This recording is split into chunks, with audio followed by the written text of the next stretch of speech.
Welcome, everyone, to episode 2 of a new podcast I've been working on called Dear America. It's just sitting down with veterans, kind of getting their stories directly. It's not glamorized, it's not Hollywood-wise, and I'm not making money off this, so it's not a national news media source. Today, we're sitting down with U.S. Army veterans Corey, Penny, and Josh. Thank you all for coming down today. And this, real quick, want to introduce yourself to everyone listening. Sweet. So, yeah, my name's Corey. Lieutenant Colonel Corey Mulhern, 25 years. And just retired last May. So, Congrats. and oh, by the way, I'll just throw out that I commissioned OCS and not West Point or ROTC, so I'm not a total douchebag. So you weren't a butter bar? Is that... Of course, you had to No, throw that in bar. there. He was a butter bar. I was a butter bar, but I didn't Butter come bar. up as one of those pretentious and arrogant and entitled He wasn't a folks. he wasn't a fake butter bar. But you were my butter bar, so I was your butter bar. So, yeah. I was these guys' butter bars, and He was. they can Yeah, talk right to on. me more. Germany. my name's Penny. It's Kevin Pentel. I'm retired, Sergeant First Class. I retired about a year and a half ago, I think it was. Actually, almost 2 years ago now. I thought you retired as a master sergeant. Well, I was supposed to be a master sergeant. I never actually got promoted though. Sons of bitches. Yeah, I You got got fucked medically shot out before I got a chance to get promoted. So, but yeah, 20 years, almost right on the button. So, Army the whole time. So. My name is Josh Eads. I'm First Sergeant Josh Eads. Yeah, I retired pretty much about the same time that Colonel Mulhern did last Just Corey. April. And I always call you Colonel Mulhern. You know that. Yeah, I did 20 years. Retired. Had a great career. It was fun. I don't miss the work. Not at all. I miss the people, but most of the people that I knew are getting retired too. So, fuck it. Yeah. We're kind of joking on off air, although paperwork seems to be the bulk of the job. Especially as a first sergeant, yeah. Yeah. The more you go up in rank, it doesn't matter where you start out. If you start out as an officer, or if you start out as an NCO, or well, you start out as a private and then you become an NCO. But as you move up in rank, the paperwork increases exponentially. Which you don't really realize that when you first join in. You're like, you see the stupid posters and stuff, and you're like, "That's what I want to do, man." Yeah. See all the cool guys. You stuff, see all the and cool then you guys, realize the it's, Johnny Go Faster shit. It's mostly it's- clipboards and pencils. Yeah, that's a lot of it. Yeah, Or crayons, for that unfortunately. matter. Or dealing with kids, grown ass men who can't fucking hold their own snot. It's just bunch of fucking pussies. But whatever. Yeah. I'll say that based on your first episode, you had Steve on and his experiences from Afghanistan. Those are, I listened to that podcast. Yeah. And I could definitely relate to a lot of what he said, and Yep. a lot of great stories, and very, very relatable. The difference between the three of us here, with the exception of Penny for a little bit, is that we served in the Wisconsin Army National Guard. Correct. Penny started out active duty, and you can hit on that a little bit later if you want to get in some hits on that. But, yeah. It's fantastic.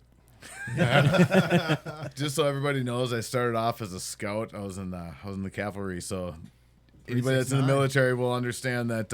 Insert cav jokes here, but That's why so I said it's I fantastic. reclassed to the infantry when I joined when I got off active duty into the Wisconsin Guards. So Like, weren't So- you the scouts? Weren't you the dudes that were, what's that, Generation Kill, where you guys were wearing watch caps and they're like, oh, those boys wearing watch caps? yes and no. The nice thing with being a scout is you were so far fucking away from everybody. Right. Yep. It didn't matter. You could do whatever the hell you wanted, but we weren't quite that glamorized. But no, it was awesome. It was a great job, but at the That same time, depends on I'm who glad. you talk to. If you talk to a cab staff, Yeah, right. they're If you talk like, to anybody yeah, else, we were yeah, just yeah, wearing that's all I'll say, freaking bras and totally. panties out there and Oh, shit. fair But enough. So where Mostly they were wearing bras. Cute. yeah. Where the joke comes in with the Calf Scouts is like they always talk about how hardcore they are because they're generally in front of everyone and Yeah. they're looking for enemy. Them and the right? FOs. In the FOs.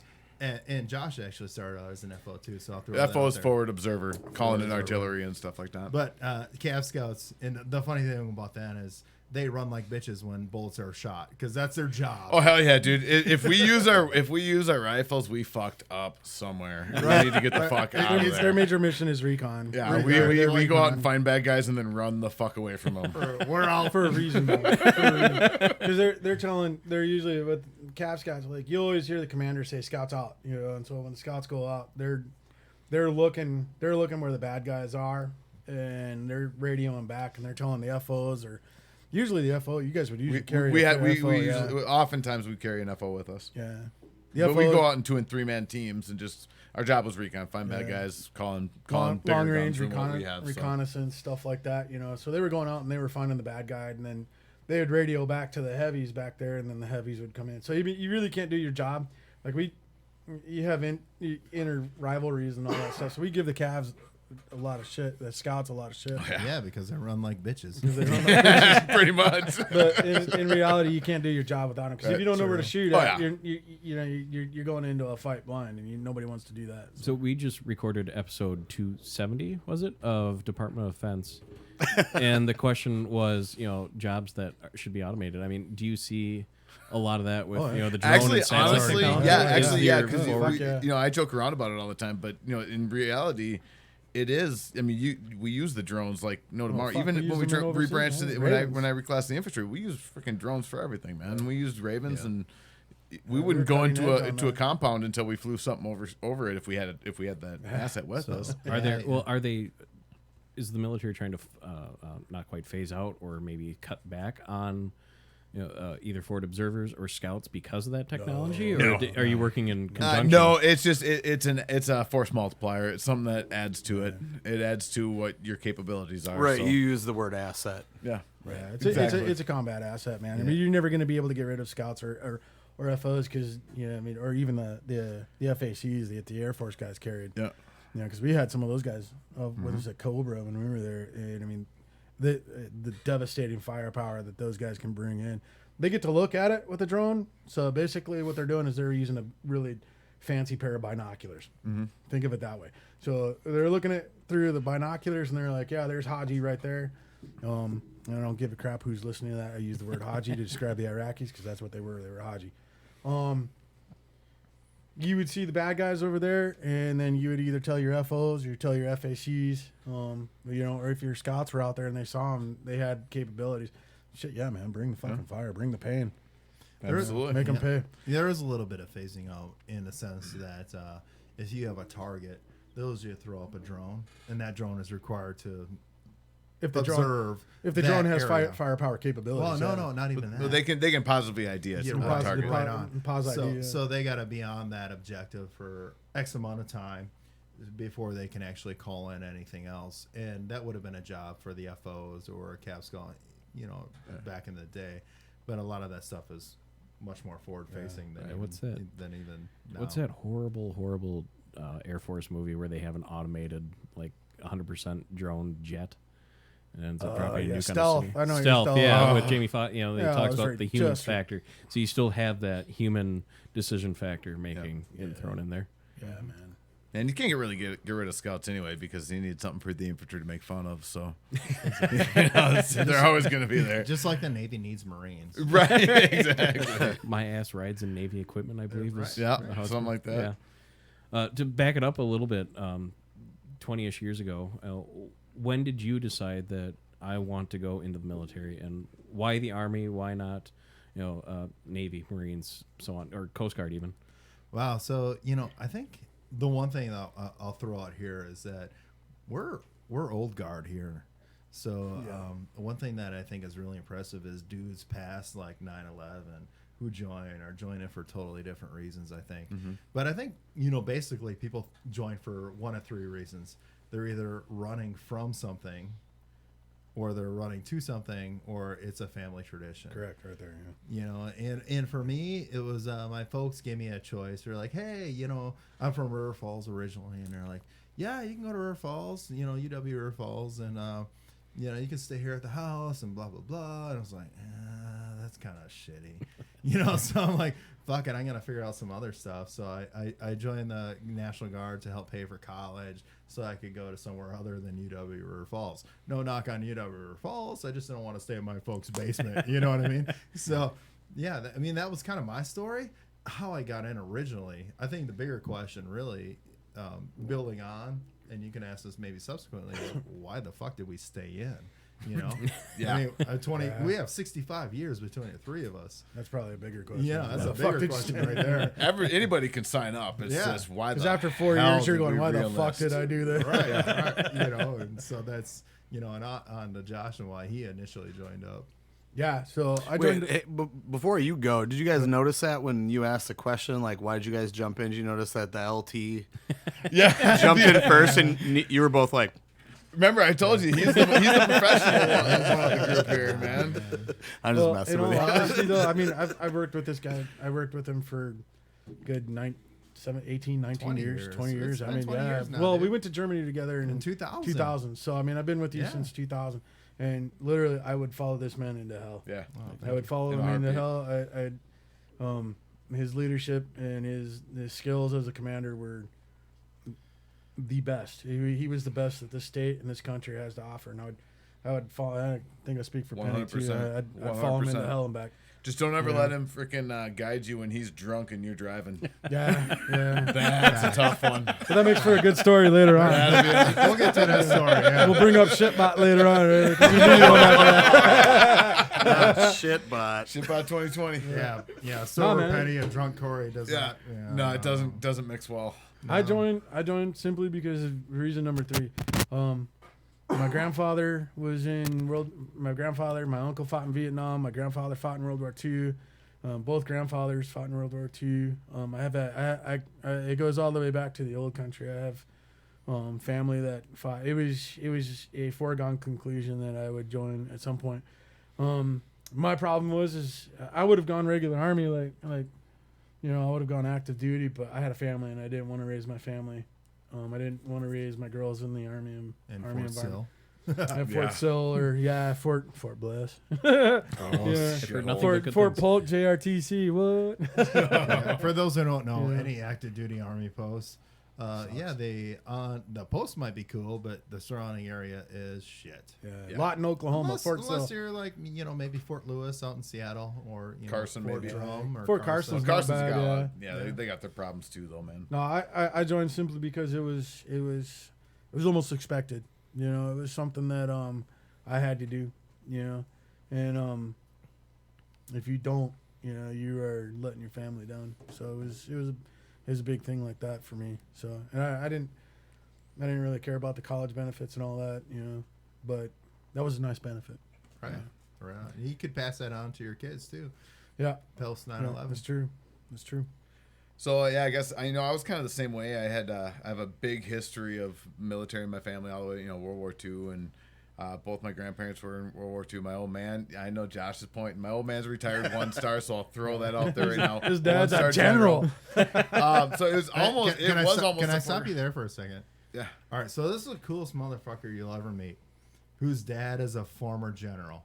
Because usually when some dude comes in and says my dad's a general, blah blah blah, Everybody hates him right off there's the a bat, yeah. certain level of entitlement that guy comes Douchebag. into. Yeah, right. And Penny, I mean, you had to drag that shit out of him. Like, yeah, my dad's a former 1-star general. It wasn't something I ever. The one thing I'll tell you right now, and the one thing I pride myself on my whole career is I never used that fucker No, for you didn't. any leverage. At least I tried not to. You didn't. He did. Yeah, right. Fact. But no, I tried not to use that fucker for any leverage. Me and my old man, whatever. We had our issues, and I remember when I was in high school, I was drinking all the time. I was that party kid, and I was no direction whatsoever. So I kind of had the lineage, and I also had the running from something, and I knew I wasn't going to do anything back home. So all of a sudden one day I actually was, I was still probably fucking hammered when I went in and knocked on their door. And I went into the recruiter office, and I was probably his easiest recruit ever. I'm like, yeah, show me something. He goes, do you want to be infantry? I'm like, no, I don't want to walk. Well, turned out Calf I Scout. wound up anyway. He goes, you want to be able to drive places and still fight? I'm like, yeah. He goes, be a Calf Scout. Freaking sounds good. I was signed up in 2 hours. I went and they ended up coming over to my house talking to the parents and everything like that. But so that's kind of why I ended up joining originally, and I did the active duty thing because I knew if I was guard, if I was home going to college, I'd have been probably kicked out of the military because I would have done Even something more stupid, fucked up than but- you already are. Exactly. I'm fucked up, but I'm not. I would have been way worse than I am now. But no, that's kind of why I joined, and I always kind of knew I was going to. I don't regret it. I don't. Not even a minute. I don't regret it. I do regret re-enlisting, freaking like 7 times. But other than that, I wouldn't change it for the world. It was the best thing I ever did. Yeah, But it was and I the met best thing these I ever fuckers did. here, so that always helps. But You know, So that- the two of you said, having military families that you came back from. I mean, how did you feel when you signed up, and how did your family react? Was it kind of that the expectation, or were they like, "Hey, good job, congratulations"? So we're proud my of old you." man was deployed. He was he was a brigade commander for some fucking transportation brigade out of Iowa. Was he a And colonel or he general was a at that full time? bird at the time. Yeah, he was a poke. So I make fun of him left and right because he didn't do. If anybody Pogue is doesn't understand, person of great importance. yeah, that's what they think.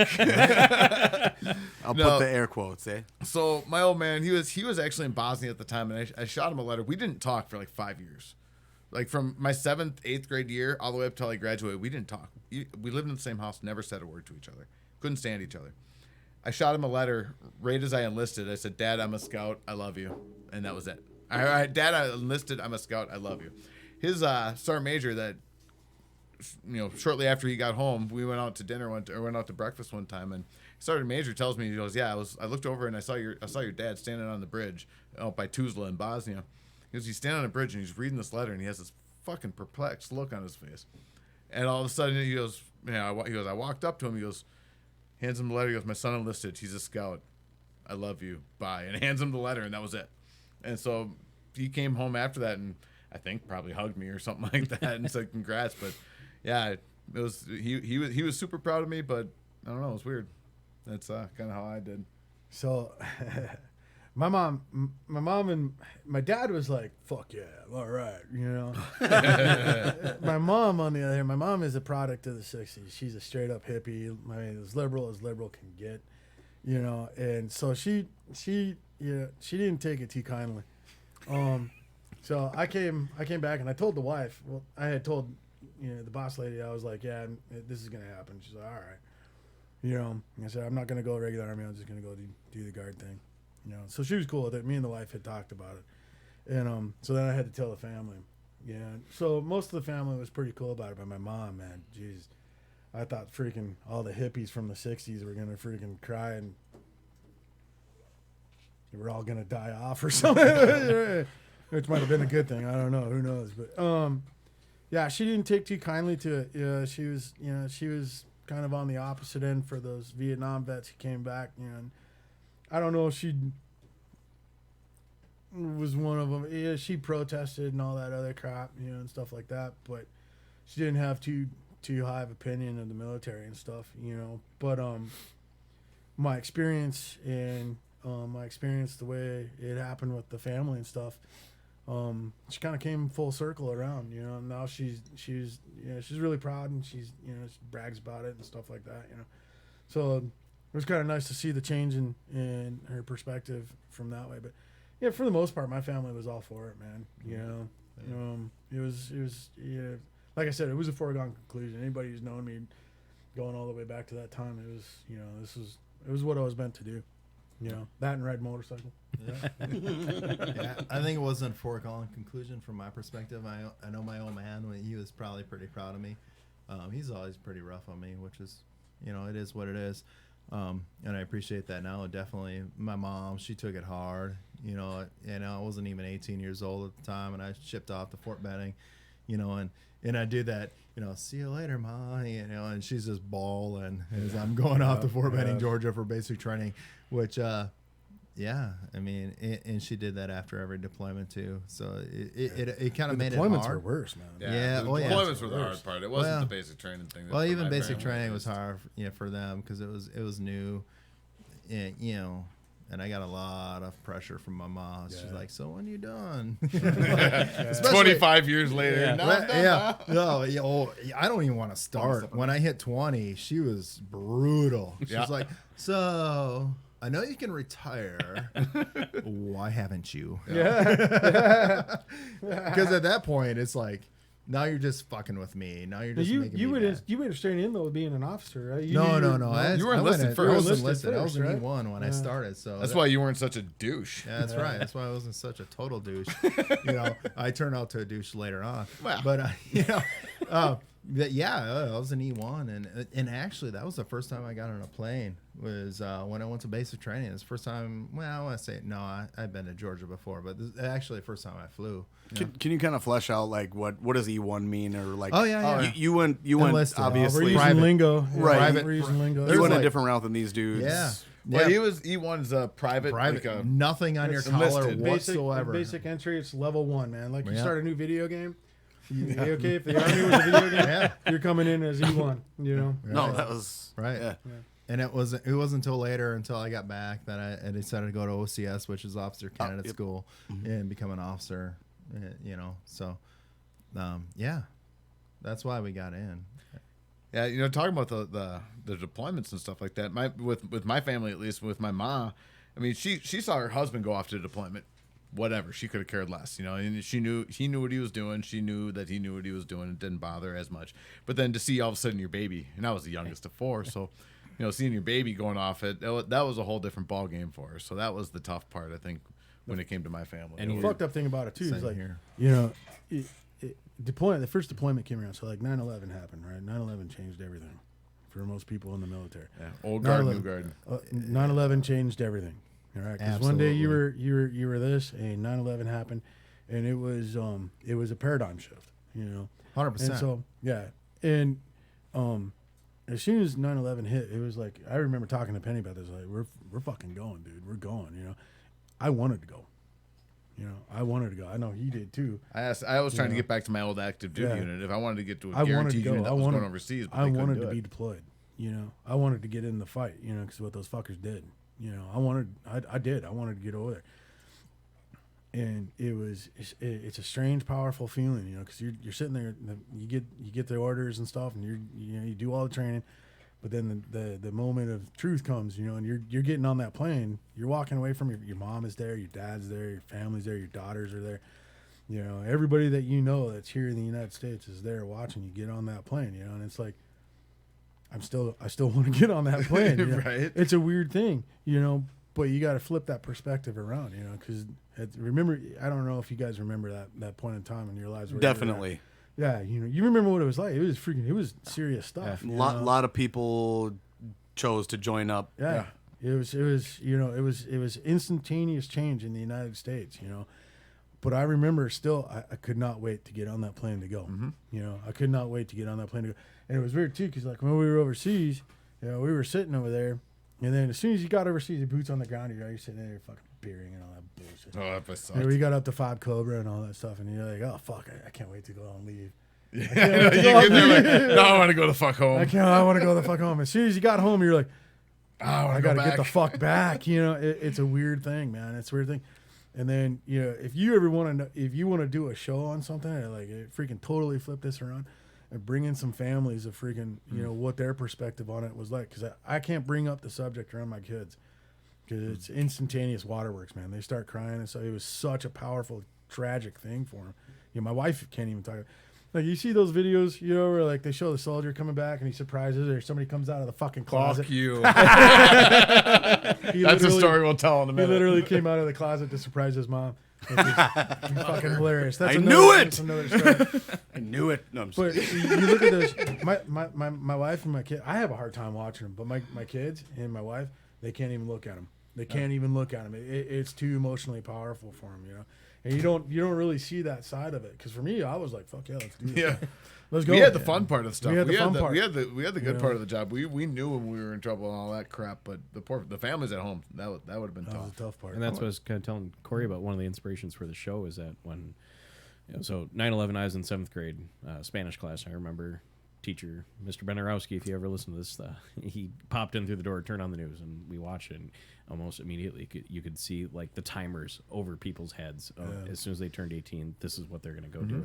And then them when they left, I mean, that was hard for me. It's like, holy shit, my best friends are gone. But I couldn't imagine the stress that was on their families. And It was. that's why I I've always wanted- said the toughest part and the toughest job in the military is being a soldier's wife. Yep. Oh, toughest for sure. job, hands down. 100%. Or a soldier's family, for sure. Soldier's family. Yeah. It's the toughest Their job kids, the whole shebang. man. because they're dealing with everything that we're dealing with, emotionally wise.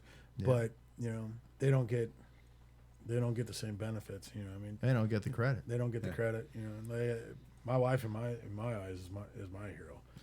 Yeah, because the thing is too, when you come back, you're the hero. Yeah. You're like, oh my god, he did all this great shit. Yeah. Well, who is keeping shit, intact at home? Yeah. Right. You Yeah, know? because they instantly become a single parent. you know. Right. And the second deployment, it was weird because the second deployment was tougher than the first one. As far as the separation goes, and because all your kids are older now, the bills are more, blah blah blah, all that other stuff. Second deployment was tougher than the first. My wife actually said to me, she goes, before the second deployment, she goes, I can handle you going. I asked her, I'm like, are you okay with this? She goes, yeah, I can handle you. I can handle you leaving. She said, I can't handle you coming home again. Yeah. The way, because after I came back the first time, it wasn't that I was like fucking psycho or crazy, losing my mind or stuff. I was. But I partied my fucking ass off, and I did a lot of stupid shit when I first came home from the first deployment. Yeah, And, everybody does. oh yeah, it's like all of a sudden you run the natural gauntlet release, and man. you make it, and you're like, fuck, let's have let's make up for all lost time, But my wife, she said that, she goes, I can't handle you coming home The again. biggest thing about that too is like you're overseas and everybody tells you can't drink, you can't drink, you can't drink, you can't drink, right? But then you come back and you have like everything. It's like I'm gonna drink as much as I fucking want. Fuck you. In You can't one tell me what night. to do anymore.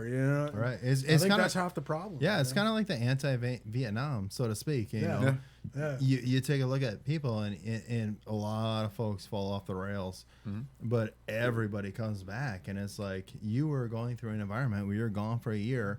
You couldn't drink. You were told what to do, when to do it. Did you guys do the same thing? Like when I first got back from the first deployment, the weirdest thing was waking up and I'd walk out and like I'd go hop in the truck and I'd be done. And I'd be like, oh fuck, where's my fucking weapon? Every day. Christ, You I'd freak out. yeah. You have that moment where you're like, oh my god, where's my weapon? I'm in. First a sergeant's lot gonna of kill me. shit. Yeah, dude. It was the hardest Yeah, thing yeah. to get over with, man. Driving down the middle of the road, and people are pissing at you. Yeah, I do have. Get a out of the question. way, I'm a vet. I got a question for you guys though. So when I look back at that first deployment, 2004, 2005, and sitting down at was it Blanding? Was that the name of the place? What, Were we- Camp Landing? No, that was before the deployment? First deployment, yeah. That was down in Shelby. Mississippi, Shelby. Camp Shelby, Shelby. man, yeah. So for those who don't know, Camp Shelby was a shithole. We got down there in June. There was no air conditioning. We're in Gulfport never- World War II era barracks. No, what was the name of the city? It was where Southern Miss Hattiesburg, is. man. Hattiesburg. That's where Hattiesburg, Brett Favre's from, Mississippi is come on. where Brett Favre's from. So we're 60 minutes from the Gulf. No air conditioning, no nothing. We get You've down never there in June. experienced humidity like that It before in your life. sucked. It But fucking- anyways, it so- eats your balls. yeah, man. I mean, it was worse in prison. So we were down there for 6 months before they decide that we're worthy enough to send overseas. But the thing that really trips me out is how patriotic we were going into that, and if that changes your impression now. Because I remember being at like the club, drinking beers and listening to fucking Toby Keith and God bless the red, white, and blue. Yeah, I know what you're talking about, American yeah. boy, Cracking that whatever. fucking pool stick over that dude's back. And how naive were we at the time, and what we were going into, and I think shit that's like just that. age, Corey. I think you think it's get a age? little bit- We I believe think you get a little the bit more hype. saltier. as you We get really older. did, and part of me still does. We believed. I still believed in what we did, but at the same time, like I was fucking motivated back then. Right. I wanted to Right. play, man. I wanted to go. Right. I And- wanted to go to freaking Iraq and I wanted to kill a Haji. And then I the did. second time, it's like I really don't want to fucking go. Exactly. I don't want to play this anymore. This is not fun. Right. But I think it's I know we're getting way ahead of where No, we're no, going you're with all fine. this, but I think a lot of it was you can talk anybody into going to war once. Being 18, 19 years Yeah. old, and I mean, how much of that do you equate to age? Because I remember me being 18 and just going to college, and I felt like I had this bulletproof vest Yeah. on, and I was the king of the fucking world. Well, Yeah, when we that's got some part of overseas, that, yeah. when we got overseas, so we were kind of the way. So to kind of give the whole perspective, Corey was at a different place. He was you were with Charlie Company, Yeah. and we were with Commander Bravo Charlie. Company, all in the 128th Infantry. So we were in Diyala Province, and I remember we got there, Smack dab and in we the- had one colonel in the entire FOB. And that dude was cool as shit. And Colonel Holmes, man. yeah, we were attached to a unit, to a cav 278. unit out of Tennessee. You're saying FOB, that's forward operating operating base. Yep. yeah. And we were in the middle of nowhere. You could hit a we golf speak ball English. from one side of our That's why I'm FOB here, to color. another. But it was this tiny base in the middle of fucking nowhere. And we were all in our early 20s. on the We were all in Iranian like our border, early right? mid 20s. We had all the power in the Close world. to We had all the close to fucking it. toys in the world. We had everything you could ask for that goes fucking boom. And nobody to tell us no. And it was fucking awesome. We could do what we needed to do. We were very professional when it came to the mission. There's no. But we better were very feeling. unprofessional when it came to being sitting back on the fob. I'll tell you guys this: there's no better feeling. The ultimate adrenaline rush. Like you see these guys doing the freaking air suits and flying on the air, and they fuck that bullshit. The best adrenaline rush in the entire planet is getting into a Humvee, all battle rattled up, with as much ammo as you can carry, all right, and as much weapons as you can carry, right? And you're going out into Indian country and you daring somebody to fuck with you. Please do it. I dare you. We left notes out there freaking saying we'll be here. In hindsight, it was a pretty stupid fucking thing to do. You know? But we left notes saying we'll be here at this point in time, especially after they hit that place up in Canacan and killed all those kids. You know? We left notes saying we'll be here. You guys want to take a poke at us?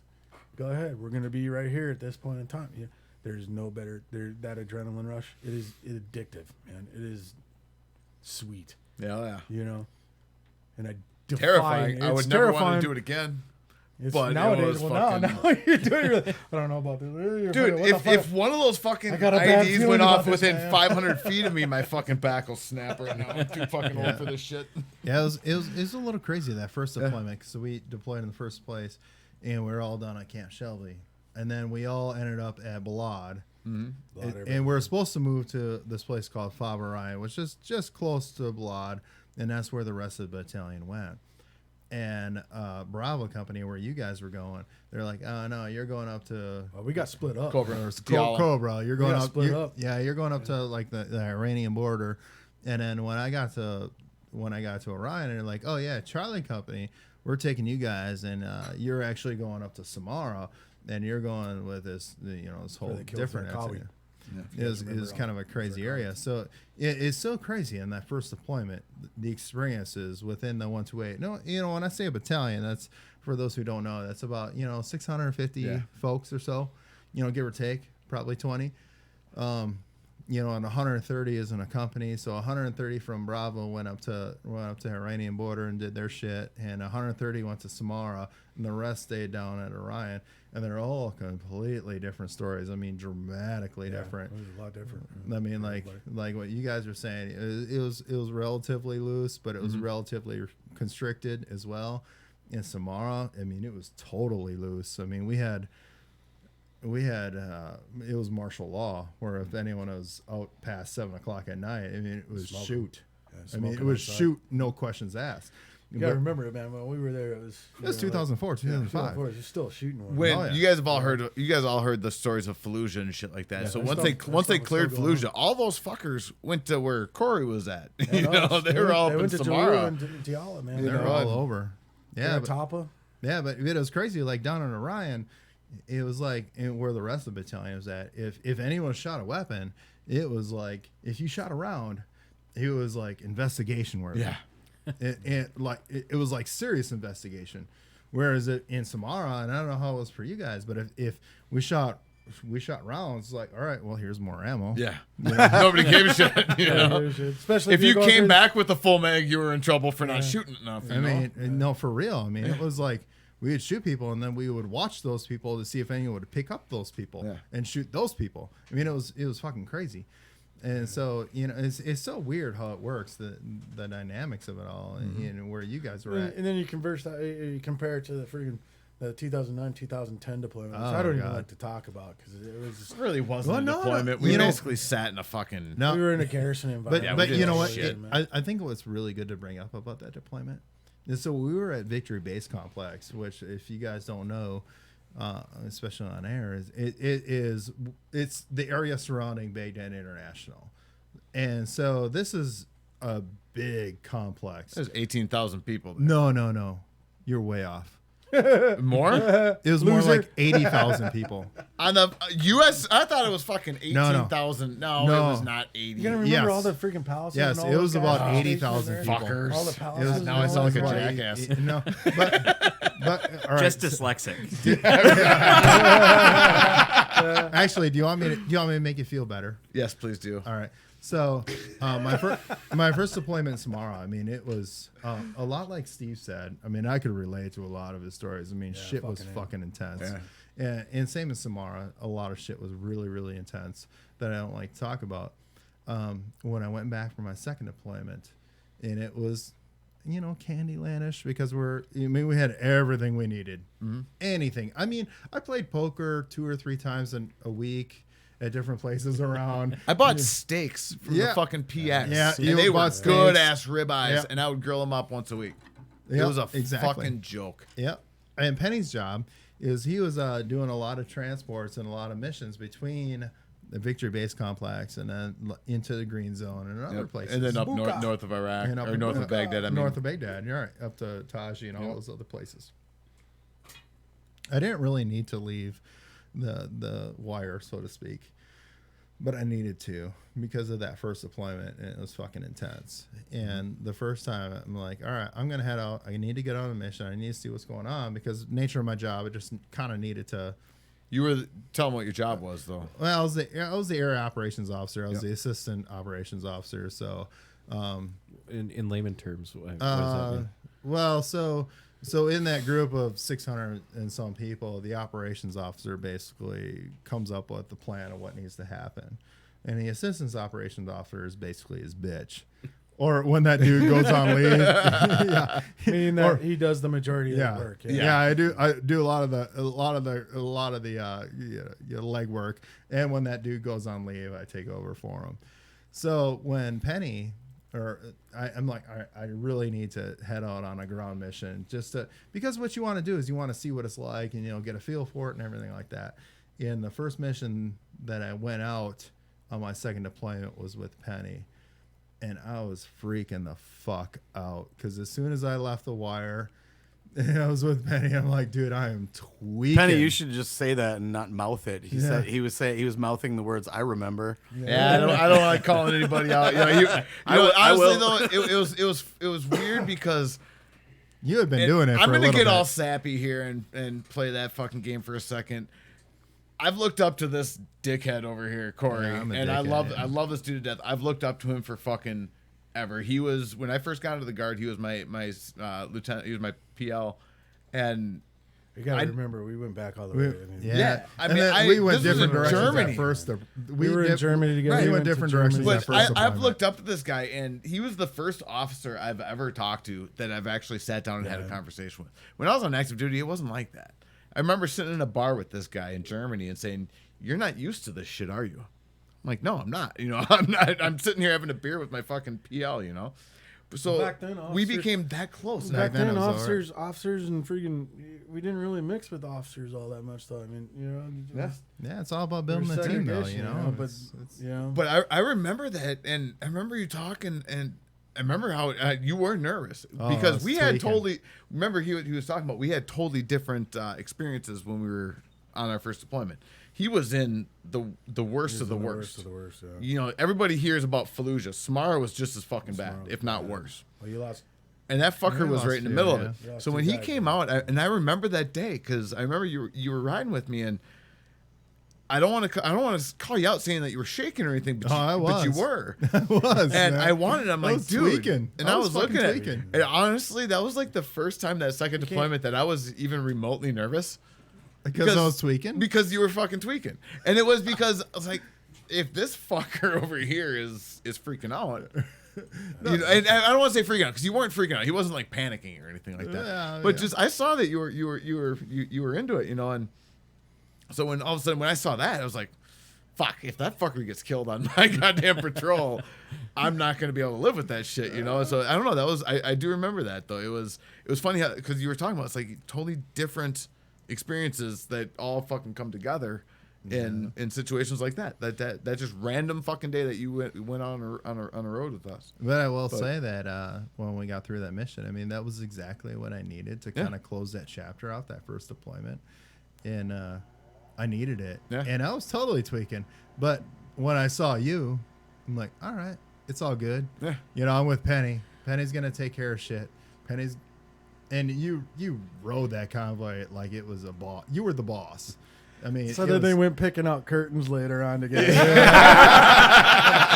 Fucking homos, Jesus Christ! We do have our own place together. You guys just haven't seen it yet. Oh, Josh, I got stories on you. We ain't done I was tweaking over there on that second tour too, man. I had my fucking commander pull a gun on me. Yeah, for some different reasons. It's kind of weird. It was like, what the fuck is going on, man?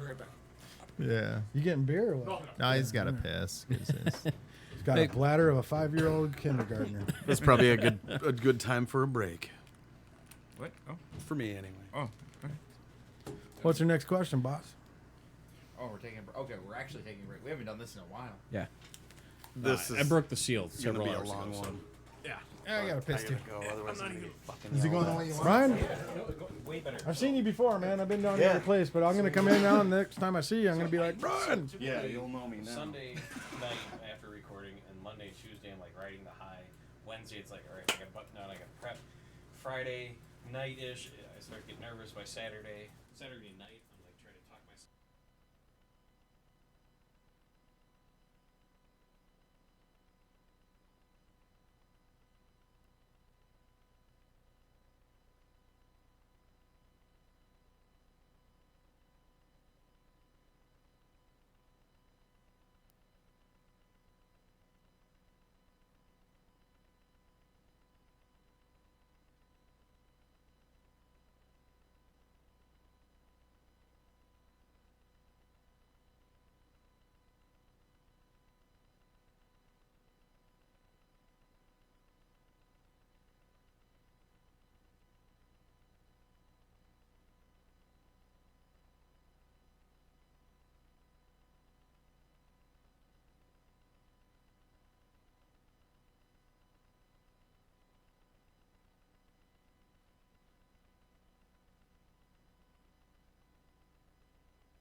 Hey, Gordon. Yes, Is it okay if I send a shout out to somebody real Yeah, quick? I know, absolutely. He's gonna. Kirkhoff. Yeah, I wouldn't. Are we back good? on or? Yeah, we're back on. Back So up. I just real quick before we keep going on everything, I got to say a shout out to Dan Kirkhoff, Scott Dreyer, Scooter, Tibbs. Nick Webb, and Tibbs, the dirty fucking Jew. Fuck you, Jew. Fuck you, Jew. You'll understand if you knew Tibbs. He's not really Jewish, but it was a big joke that we pulled on him all the way throughout. He actually, how he got his nickname Tibbs is so he got stop lost, right? So like 2 weeks before he was supposed to get out of the army, he got orders saying freaking, yeah, report to Bravo Company 1 of the 128, you're getting deployed to freaking Iraq. And so he came up with this freaking, this is bullshit, right? He would say, So- that's all he would. He's like, this is bullshit. Everything you do, this is bullshit. This is Yeah, bullshit. So you could tell him that, hey, bro, we're going to go out and get some hookers and blow. And he'd be like, this is bullshit. So he just started calling him Tibbs. T-I-B-S. This is bullshit. And it stuck. We even had our first sergeant convinced that was his last name. Yeah, We got, people we thought got that was name this tapes. dude's name. He had We got name tapes. tapes. That wasn't his That said name. I Tibbs. thought it was a name. Yeah, that's we got- Tibbs is not his name. no, Really? Tibbs. His last name is Nobody Nearing. knows that except for fucking Austin Tibbs. Didn't he have Tibbs on when Yeah. I was Yeah. a commander there? Yeah. Yeah. Oh my god! You would call him up as Justin Tibbs. Holy So the shit! fucking- This so is the this thing is new to me. So we always used to call him a Jew because his last name was Naring, you know. And we were like, Oh my So we God. told our first sergeant Malsom. We told Malsom, yeah, So he's what- Jewish. You know, so we had something going on, and freaking first sergeant Malsom went up to Tibbs and was like, "You don't have to do this because you're Jewish. You don't have to participate. You don't have to participate because I know it's Friday, and if you don't want to go, because you're Jewish." And just, this is bullshit. I'm not Jewish. Scooter signed him up for J-Date. So if you guys are hearing this, love you guys. Yeah. Fuck you, Tibbs. Yep. Fuck all of you. Fuck Check as well. Oh, good old check. So yeah, that was those were the boys. Holy buckets. I just what is wanted that? to back it up a little bit. I know we got into kind of your first and second deployments there. Roll it back to basic. Is it basic with the Army? Yep. Yeah, yeah. Okay. Boot camp is Marine Corps and Navy. I have two Basic is sisters in the Army. Marine and a brother-in-law in the Marine Corps, and if I go basic, I get my Yeah, you an get yelled earful. at, Yeah. So I was sitting there today, like writing questions up, like, is it basic or boot camp? God, I hope I don't get kicked in the head. That's all Yeah, I'm it's saying. both. Just like Army and Air Force call their medics doc, and in the Marine Corps they call them, or in the Navy they call them corpsmen. Corpsman. Yeah, so I mean, what was, we kind of touched base on, your family seeing you leave for the first time. You hit basic. I mean, what was going through your head on that first day? Yeah, For well, basic? it's For basic? you know what's really funny is we're all laughing because basic training, for those who are thinking about joining and everything else, basic is this daunting task that's going to scare the shit out of them and everything else. But really, as you go along, it's like the weakest of all the schools that you go through. It's thought like, basic was- ah, I thought yeah. basic was fun. Yeah. I Well, had fun yeah, with I it. mean, I did it down at Fort Benning, so it was. And by the way, like no matter where anyone does basic, it's like the hardest place ever to Yep. do it. So Yep. Everybody you know, has their basic stories. right. So I mean, basic training is basic training. You go down there, and and for a lot of kids, if you're 18, 19 years old, it's your first time away from home. Everybody has that vision of their head. It's Full Metal Jacket when they're going down. It's not like that. It's not like that. Maybe at all. the first day, but the rest of it, Right. actually, I loved basic. Looking had back fun on it, with I it, would yeah. do it again. I had fun There was a with lot of stupid shit that sucked about it. It's like just the mind games that they fuck with you. But looking back on it, God, that shit was funny. It was The hilarious. shit that they Oh, pulled yeah. on us was some of the funniest stuff I have Yep. ever seen in my and life. the thing is later on, as you become a leader, like you become a sergeant, you Yep. become an NCO, and so and you pull some of that shit. That those Oh, freaking- yeah. those DIs. I used the drill same sergeants same did. shit that my drill sergeants told me. I used that on my soldiers all the Yeah, fucking man, time. yeah. You And see, know? when I went through basic training, they could still hit you. They would Oh, still yeah. be able to hit you. Yeah, my They'd haul battle off buddy and got cold- hit. Yeah, I fucking haul off and God, cold we're cock old your as shit, fuck. And nowadays, and I think Supposedly. it's supposedly yeah, Stress cards and shit. stress cards and all that other stuff. So we always make fun of the kids who can't. You fucking slack jawed maggot motherfucker. But pussy it's the cocksucker. same thing that the guys that were before us, though. They were saying the same things about us, like, "Oh, basic Oh, was yeah, so for fucking sure. easy when you went through." It's just so Absolutely. it's all a natural game, progression and but- stuff, man. But I had fun. I I loved still it. remember. I had a drill sergeant Montez, and he was from freaking Mexico. Or anything. No, he hated all the other Mexican guys, man. I mean, he treated them like crap, you know. But he treated everybody like crap. But he treated the Mexican guys worse than everybody else. You know, so you'd be standing down there on the pad doing some cleaning boots or cleaning weapons or whatever, you know, doing everything. Joe Sergeant Montez would come in there. He had a really heavy accent, so you couldn't understand him. You know, he'd come out there and you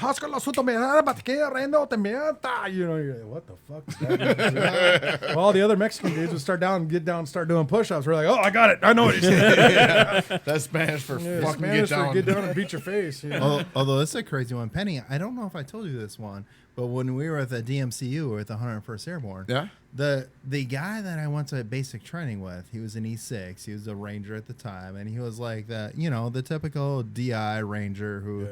You know, everybody fears. He was the 18th Airborne Corps Command Sergeant Major when we were at the. That was your fucking drill sergeant? Yes, 25 That dude that fucking couldn't years memorize later. a fucking no. thing? He left just before the 18th Airborne Corps CSM came in, but his picture was everywhere down at Fort Campbell. Oh, you said 18. Okay, I was thinking the 101st Division Sergeant Major. No, not 101st.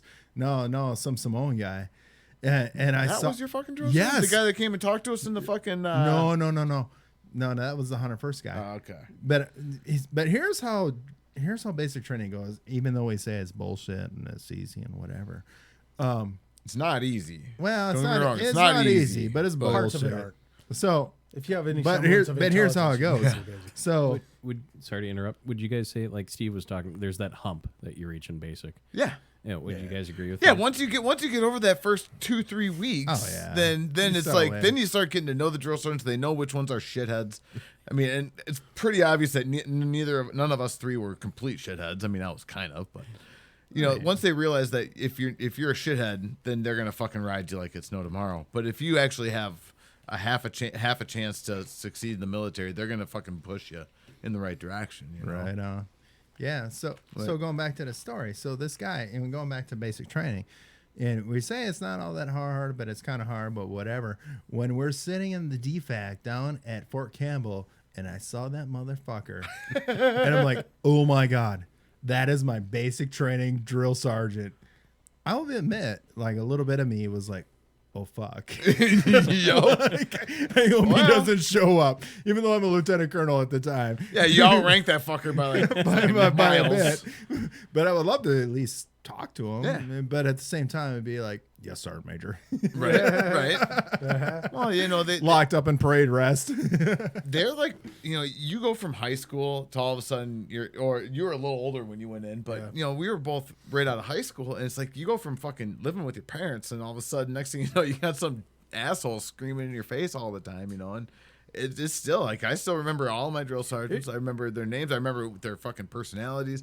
I remember the one guy saying, "Men, what did I fucking told you?" I'm like, I don't even know what that fucking means, but I'm gonna listen to you now. And it reminded me of football camp. Is what it reminded me of, because I played football when I was in high school and stuff. Oh, it's totally. It was straight up like football camp, Yeah, man. it's And it was like, oh, this is. I've been here before. I know exactly. some I became fuckhead- PG. I was freaking PG for most of my time. Some fuckhead Platoon didn't guy. do his shit. Now What we is, all what got is work. PG? PG is platoon guide. So they pick one guy out. So how it happened with me is they decided to do an inspection.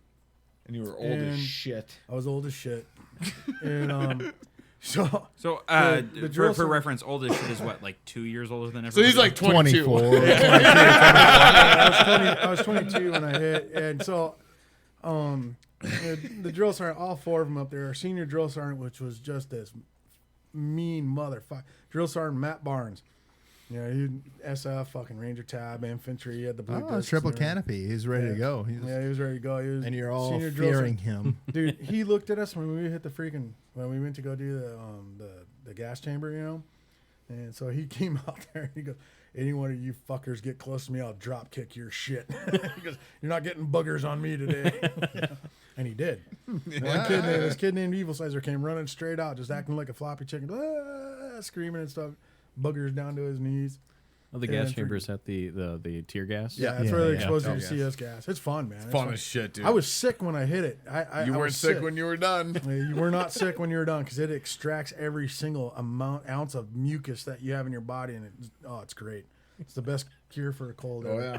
But yeah, drill sergeant. Pass that on to my family that's obsessed with the neti pots. It is a fucking CS giant gas, heady pot pop right it in your there. house, you're good to go, man. But yeah, senior drill sergeant Matt Barnes, yeah, mean as fuck, man.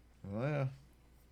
It was good times though. But freaking, yeah. So they decided to do this inspection, and we're sitting up in the barracks there, and they're going through everybody's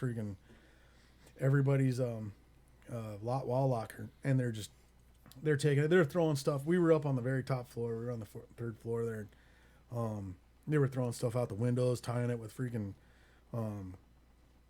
bed sheets, tying shit together, and they'd take a wall locker, tie it all with sheets, and throw it out the window and stuff. So you had to freaking pull it back in, which was a motherfucker to do, you know. But because they were like, "Don't let that hit the ground. Don't let that hit the ground," you know. And so you're pulling it. Well, they did shitty knots, so obviously your wall locker, bam, you know, and fell down and stuff.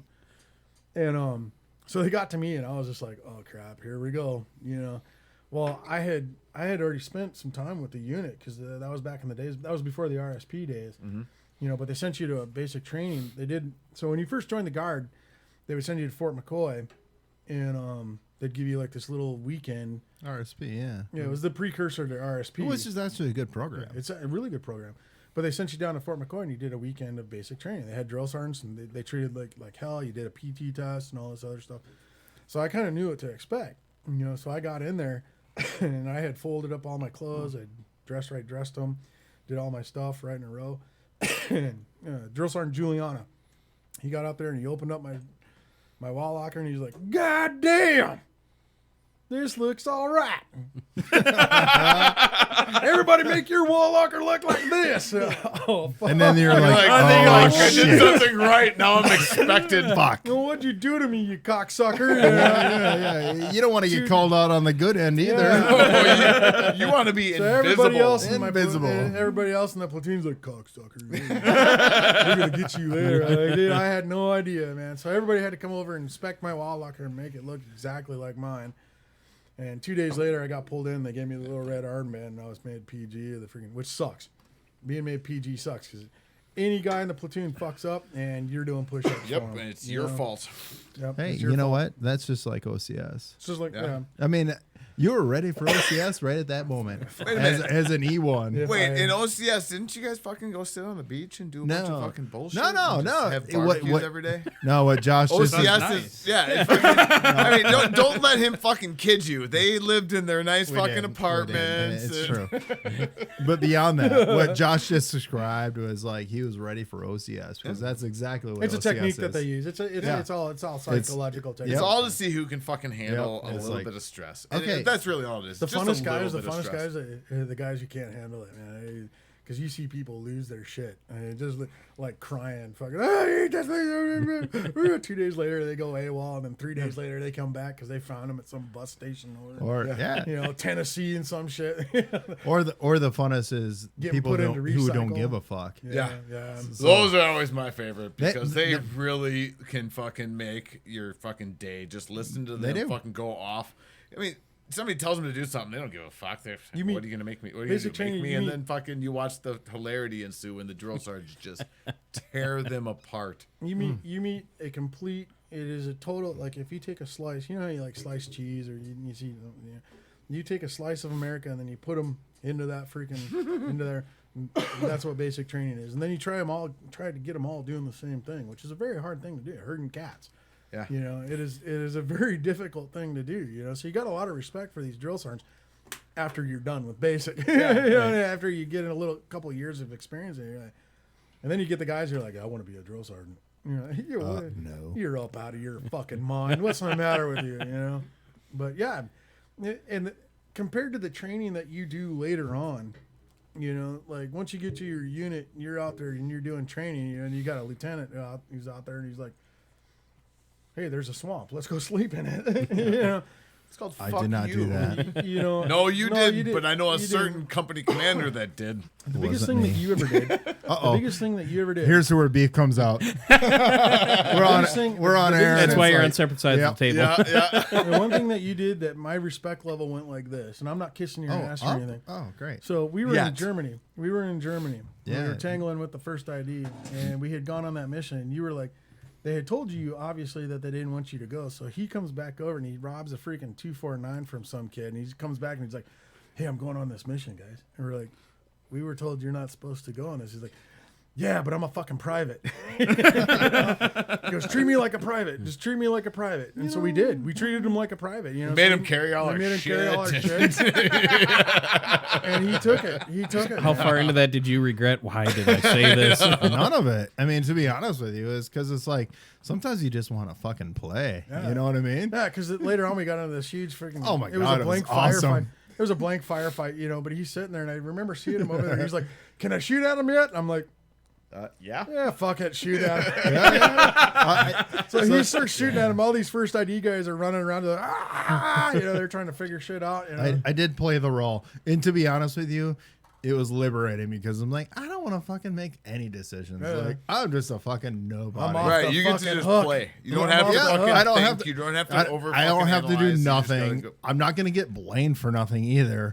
So like, You here. just point and shoot. yeah, That was that night we were freaking out walking around. We only had one set of freaking night vision goggles, right? So we had one NVGs, and they were the old monocle ones, you know.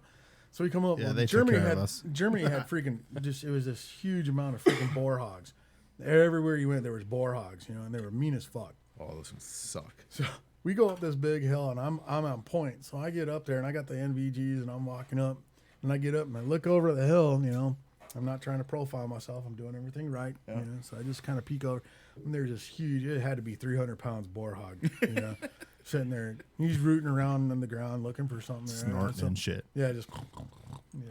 All right, fuck this. I don't want no Let's part go of that way. So I sit down, and everybody stops when my platoon sergeant, Mark Ball. Well, Mark Bally. Ball comes on. And he's, "What the fuck is your fucking problem? What the fuck? Why aren't you fucking going? We're supposed to hit this. Blah, blah, blah, blah, blah, blah, blah, blah, blah, blah. Fucking blah."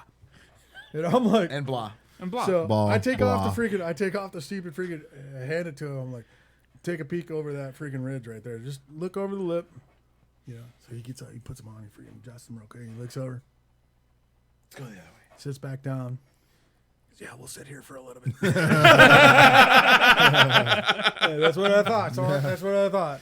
You know, on that Germany trip, there was those warthogs. They were fucking everywhere. And yeah. I remember like one of the culminating exercises where things got really intense, and you guys remember that one of those last missions, and it was fun. I mean, it's like war story shit.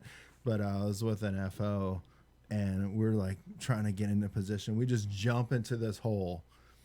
And it's just me and him, and he was actually one of those mentor guys. So he was like from Germany, so Yeah. it wasn't a Wisconsin guy, and but he knew we knew what the fuck we were doing. So he was a cool guy, but we're just sitting in this hole and we're like observing, and I'm like, "What is that?" And he looks at me and it's like, "Did you drop ass?" I'm like, "No, I didn't drop ass."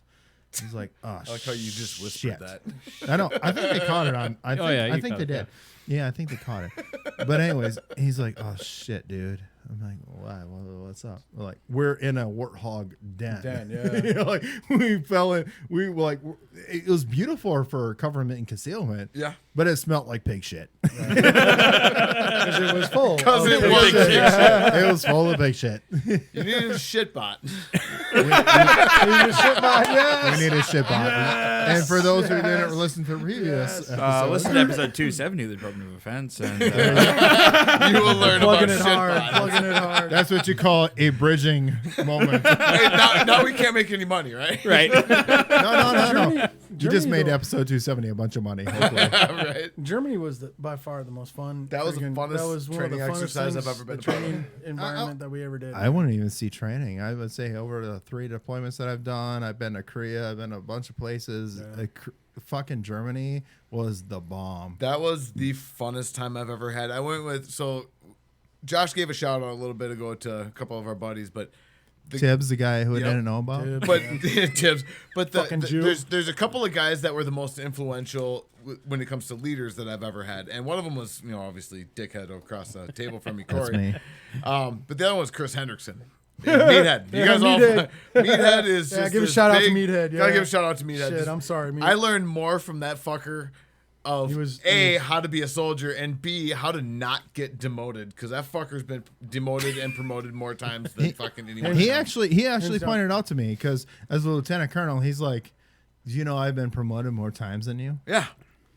And he's like, E7. I'm like, how do you figure? Well, I've been demoted many times. I think he's lost rank like 4 or 5 times and still keeps more moving. than that. This Chris guy is the Hendrickson best was one of fucking the best soldier. soldiers I've ever met in my life. You break glass in time of war for this Exactly. fucking guy because That's- this guy has that's no his tact dude. whatsoever. But anyway, I learned more from this guy, and no Meathead. bullshit. I learned more from this guy And he about was the being a best soldier. dude to have in a bar fight. Oh my God, god, he was this the guy best had your to back. fucking have in a bar fight. Oh, we should tell that 6'6", story. like 300 pounds, you know. But anyway, so I was with him that whole Germany rotation, and all we did was just walk. We walked in a straight fucking line, not tactical whatsoever. We just walked and flushed out Ranger OPs, file. and it was just the funnest fucking time. All we did was get into like fake firefights, you know, training firefights and shit like that. But we would sleep for like 2 hours a day or 3 hours a day, and we would fucking go. We'd come back, sleep for 10 minutes, go fucking. If you got killed though, you got put in the dead Put in the pool. Deadpool. That was the funnest fucking there was time these ever. two guys, Ramey and Nelson, and freaking they had got put in Deadpool. Chris got killed for whatever reason, so he got put. We're in talking Deadpool. all time. This is all back in Germany, so it's all Yeah, this is not like we're not actually dead yet. Yeah, so This is all pretend. we're all sitting in the Deadpool. I'd gotten killed too. Well, the only thing that you had to do there was eat MREs and freaking Smoke cigarettes. Well, we ran out of tobacco. Oh no. Ran out of cigarettes. We didn't run out of cigarettes. tobacco. No, we Birds ran had Yeah, tobacco. you were there too. Yeah. Mission critical. So mission This is critical. problem. Man. We This were, shit is we a were problem. red. We were red. It was a problem. Black. We're black We on were tobacco, not red. So we had this guy Van Birch, Smoked a and pipe. he smoked a pipe. So he had this like 3 Ziploc baggies full of pipe tobacco, right? And so we were We like, had "You got a any shitload of cigarettes? You toilet got any paper cigarettes? from You got any fucking the cigarettes?" No, MREs. no. So then in the MREs is this little wad of shit paper that comes with, you know. So this one, I think it was Ramey who came up with it. He comes out, he's like, "Hey, dude, I'll twist one up. Birch, give me some of that pipe tobacco." So he starts rolling up pipe tobacco cigarettes. We were fine. Oh, man. We were good. Our lungs Oh, were man. fucking hurting because lungs were smoking hurting. shit paper, dude. That was the time that I figured that stupid movie, the Blair Witch Project. Oh, yeah. So Hendo's a big fucking obnoxious ogre, right? This guy is like fucking. I don't know huge. any of those. Yeah, fuck you, right? So this fucking guy is sound asleep in his tent. He wakes up and fucking these guys. So we just Blair watched Witch Blair Witch Project. Project. His You know all fucking those little. stupid It wasn't even a freaking tent. twig- Blair twig Witch dolls, Project is yeah. hooch. Yeah. Had all the little rocks and shit. Had little stick figures hanging out. He fucking wakes up, and I've never actually seen this guy scared. Ever in anything except for that fucking day, he looks around. He's like, "What the fuck?" I'm gonna All he kill sees- you. He's like ready to fucking murder people because his Blair Witch Project everywhere outside his fucking little hooch and shit. But that's the kind of fucking shit that we did. That was the fun part. That was like my favorite part of the military was Tori Sletton shitting himself. yeah, after he ate all the protein eating an bars, entire yeah. box of power bars because he didn't want them to melt. Fucking Tori Sletton. And then all of a sudden, he comes around. He's like, "Penny, check it out, dude! I shit my pants." And fucking running around with his pants around his ankles, shit running down his leg. It's like shitbot 2020 right And the there. way he right? talked to you, thought like you meet Tori, you think he played for the other team, you know? Right. So he's like, "Oh my god, something like this has never happened." You know, they were like, "Oh my god." We can keep going. Fuck Yeah. I mean, yeah. So like we're at about an hour now. Okay. And so we have a couple of options. One, we can just keep fucking going. Keep going, man. we Yeah. can- Yeah, can fine. talk And the about other this. option is you guys can come back another time, or we can do both. We can keep going, and you guys can come. I'm back. all for both. It's- I it's don't, up I'm for out for George. both. I'm having fun, man. This is fun. I don't have to report until 7 a.m. tomorrow. So. Me neither. Same here. Yeah, I got an 8, so I got an hour. Yeah, we're good. I don't work until 10 because I'm a software developer. Hey, Yeah, well, if you're a automated software, right there, man. I don't know gonna what go- you call it in the Army, but up north of 8, we call that 10-ply. well, He's gonna go into Yeah, work. right. This Yeah. guy's gonna go into work and he's like, "I got a great Well, idea." if he's an IT guy like me, that means that I came up with reporting this- me is just logging in. I came up with Yeah, an pretty idea for much. a I can do that shitbot. from wherever. Shitbot. Scrum is at 10:30. I'm good. Well, fuck it. man, Let's keep going. I'm having fun, man. Yeah. So, basically, you went to Germany, did training exercises there, and we kind of touched base a little bit on your first deployment and, how hard it was on your family. But what was going through your head, when your boot came off the plane and you're on the ground for the first time in a new country? Oh shit! First time, first deployment. Okay, so for me personally, it was kind of intense because we got down and this is speaking to all of Charlie Company. When I got there, is like, hey, here we are at Orion, and Orion is like a fucking it was like the previous podcast, like, hey, we're going to Iceland, we're going to look at Northern Lights and drink beer. I mean, that was kind of like what Orion was going to be like. It was relatively chill. And that's when the battalion commander comes up to me, and I was ahead of the rest of the group from Charlie Company. He's like, "Hey, dude." He didn't say it quite like that because he was a pretentious asshole. he said it more like, That Doslin? "No, yeah, Dolzman." Oh, good lord. Yeah, we can have a whole. We will not call anybody else out on this podcast at all. Whole We will episode call on that that guy I'm calling out. that guy out. So I was like, Lieutenant Lahern, you're going to be going to Samara with the rest of your company. I'm like, Dolzin, you're gonna go fuck off. right. And I'm like, oh shit. So that sucks. So I knew a little bit about it. And next thing you know, I go up to Samara, and I took a convoy up there in some rickety ass deuce and a half that had bullet holes in it. Because you flew. I up. ground count. Yeah, I ground convoyed I up. ground convoyed Yeah, up. it Most of the guys freaking flew up. yeah, no. They ground they convoyed up. ground convoyed my ass up there. Well, I got so IED. I went to Balad, and that's where Balad is like 10 miles away from Orion, so it's essentially the same. And then we took a ground convoy, and there's bullet holes in this deuce and a half. And a dude who's with the unit that I'm replacing is clearly battle struck. I mean, he's like, yeah, those are bullet holes. Fuck it. We're going to go through the Sunni Triangle and blah, blah, blah. You know, keep your head down if shit gets tight. And, yeah, I ended up there, and the rest of my unit was still down in Kuwait. And I was talking to my company commander through Sipper, which is secure internet. And I'm like, dude, here's where we're going. I didn't say it quite like that, of course. But we're going like, dude, we're going to Samara. He's like, what? I'm like, yeah, it kind of blows. And You got to remember back then when somebody said Samara, that was like Everybody knew that was everybody. there. That was a tough area to go, man. So yeah, you know, and to put it in perspective, Samara, for those who don't know, is 90 days after we left.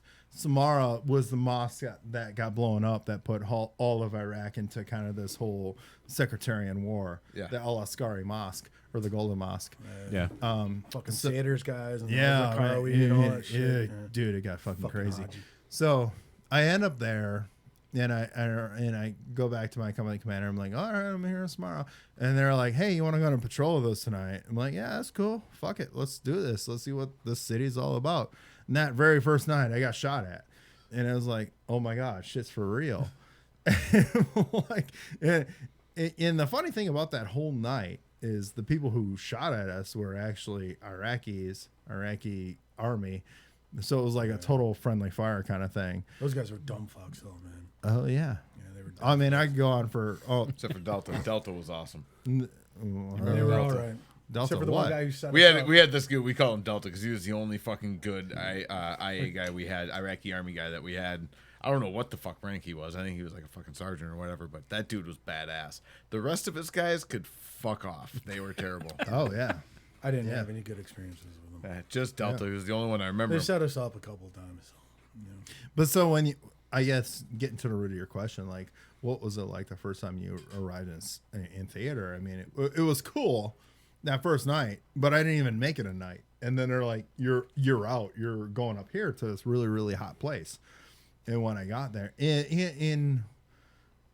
when people told me like you're going to Samara, and I was naive. Yeah. And they're like, oh, you're going to Samara. Everybody was, man. And then, but when people said Everybody was. you're going to Samara, I'm like, oh shit! I can just tell by the way you're saying that that's not cool. We're not talking Balad. Apparently, they're not nice up there. Yeah, we're not talking Balad. We're not talking Victory. So this is a little bit different from what I thought we were getting into for the last 8 months. So it was that part was kind of crazy, and yeah, that very first night, you know, and getting shot at, and how everything kind of played out, the pucker factor went up, and I wasn't sure how things were going to play out, you know, within myself and within my unit, and things got really quick. For me and Penny, it was probably a little bit different. Well, it was a little bit different, well, probably, but it was a little bit different because we hit Kuwait. So we hit the airport in Kuwait, and we just got put into wait mode. You know, so we sat out by the stupid airport for what, it was a good 4 hours. Yeah. Before they had the buses show up, and then they pull these buses up, middle of the night, and all the buses were You know, all the windows were drawn, or the curtains on the inside, so you couldn't see in, you couldn't see out. And they ground convoy. It was Buehring where they sent us, wasn't it? Yeah, it was Buehring. So they sent us over to Camp Buehring in Kuwait. And middle of the night, we go into these freaking tents, and we're sitting there. And they're like, "All right, go to sleep. You know, we'll you know, once you guys wake up, you don't have anything to do tomorrow. That's it. You know." So we didn't. You got really kind of robbed of the feeling. You could peek out between the curtains and stuff. You know, and they had gun trucks escorting us and stuff because apparently, you know, some of the convoys had been hit by the bad guys and all that other stuff. But we rolled into Buehring and we sat there for half a month. You know, it was Yeah, we were there for at least a week and a half. You know, I was there for 3 weeks, and so they started breaking us down into chalks, and sending. What's a chalk chalk? is Just a group. is a group. I really got to get like a military Flowchart. lingo Right. dictionary. it's and good publish when you that. ask that question because the listeners don't necessarily know either. It is So- because there's a lot of shit, and don't be afraid to fucking. So they reference started, call they yourself. started breaking Yeah, this up into flights, basically. You know, so most of the guys were flying up. They were going to loading them up on Chinooks or Blackhawks and flying them up to wherever they were going. But the other, so 3/4 of the unit went up like that, but the other quarter got put into ground convoys. And so we were there for 3 weeks. Immediately they started putting us into training. I mean, we were hitting the ranges as many rounds as we wanted to go shoot. We could go shoot. They had a couple SF guys coming over and training us on CQB, close quarter combat techniques. SF being Special Forces. Guys. SF, yeah, Special Forces. You know, they had some Green Berets coming over, and those guys were righteous, man. They were just like, they had full beards and long hair and stuff. You're like, I want to do that job. Yeah, they looked fucking mean. They looked mean, you know, and they called them ODA teams. So there was a couple That's what ODA they are, teams who yeah. were processing out. You know, they were heading back to the States, and some other ODA teams were coming in. And I worked with those ODA guys. I worked with the SF on several different missions, and they were the most consummate professionals that freaking, you know, you could ever work with. Oh, yeah. But Most of them. we started doing that. Most of them, yeah. There's Most of some them. of them. Yeah, were most kinda of them. douches, Some but- of them were I got douchebags. stories. But my first impression when I was there, so we hit right before Thanksgiving, you know, and we got there, and they were like, "Yeah, there's a big old Thanksgiving deal up at the Chow Hall." So we went up there. We were like, "Yeah, okay, this is fucking gayer than AIDS," you know, but whatever, blah blah blah. And then it went into freaking the standby mode that happens in every single Army unit. Guys started having competitions to see who could jerk off the most in freaking the porta potties. You'd go up in the middle of the night to go see if you could get on the phone to call family home, and you'd open up a porta john. There's two people having sex in there and shit, you know. And it was like, Jesus. Generally, Christ, guy this and girl, mostly. Mostly. is- Yeah. for the most part, yeah, for the most part, I think what's really interesting to point out is that it got What- lame. yeah, It got when lame. when we were down there though, that is when good old Don Rumsfeld. Rumsfeld. Oh, I showed got up. this one. No, let me tell Don this All one. right, here. you tell Yeah, us. Penny was So- there for that, man. All right, tell us. So you remember when I'm sure a lot of you guys remember when Donald Rumsfeld had his whole he went out to Kuwait and had this big, you know, hoorah fucking Town hall You gotta kind of give me shit. the hall background, speech. though, like what were This is we a town doing hall about speech. it? No. So People, he's talking worried about about people dying and shit. Yeah, Or he's out that's what there, The and American he- public is. he was talking to the soldiers, and one of the soldiers asked him. He asked him flat out. He goes, "You know, we're the richest country in the world. We're the best military in the world. Why are we digging through dumpsters to up armor our vehicles or to find armor to weld onto our vehicles?" Which 100% was happening. So the reason I wasn't actually at there, and that was happening 500 yards away from me. They were talking right over there. I We was were all in a up in there. dumpster, getting ready, like literally fucking pulling off Anything metal. to weld onto our vehicles. Which at the time I didn't give a shit.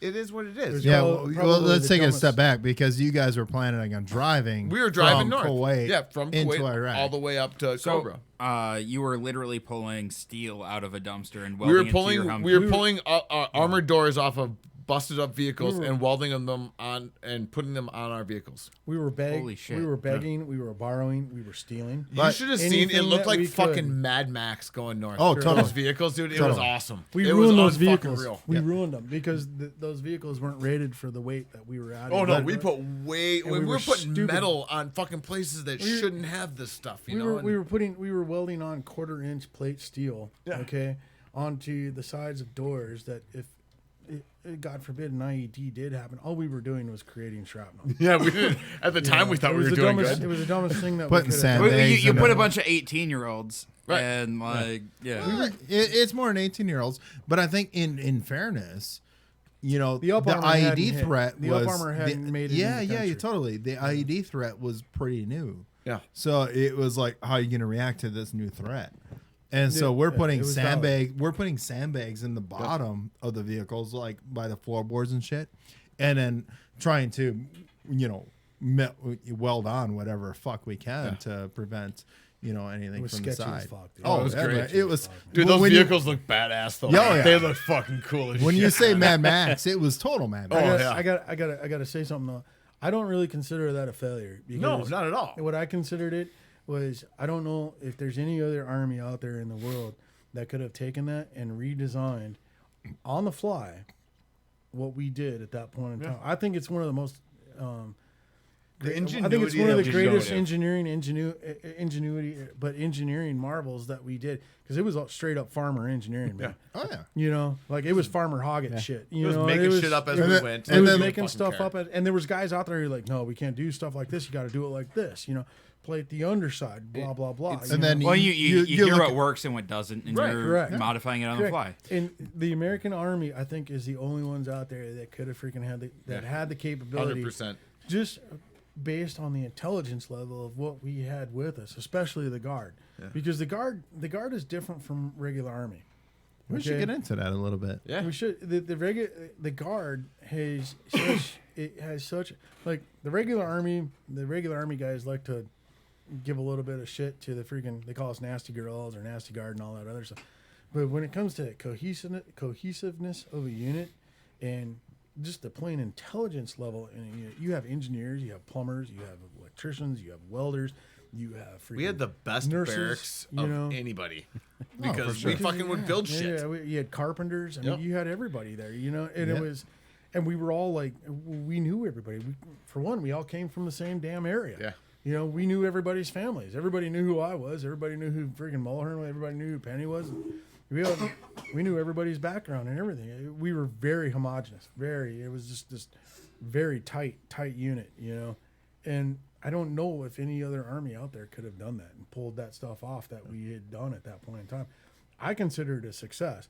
Fuck yeah. How it came out, how it came to be that we were forced into that situation was a little fucked up, but Yeah. you know, fuck it, whatever.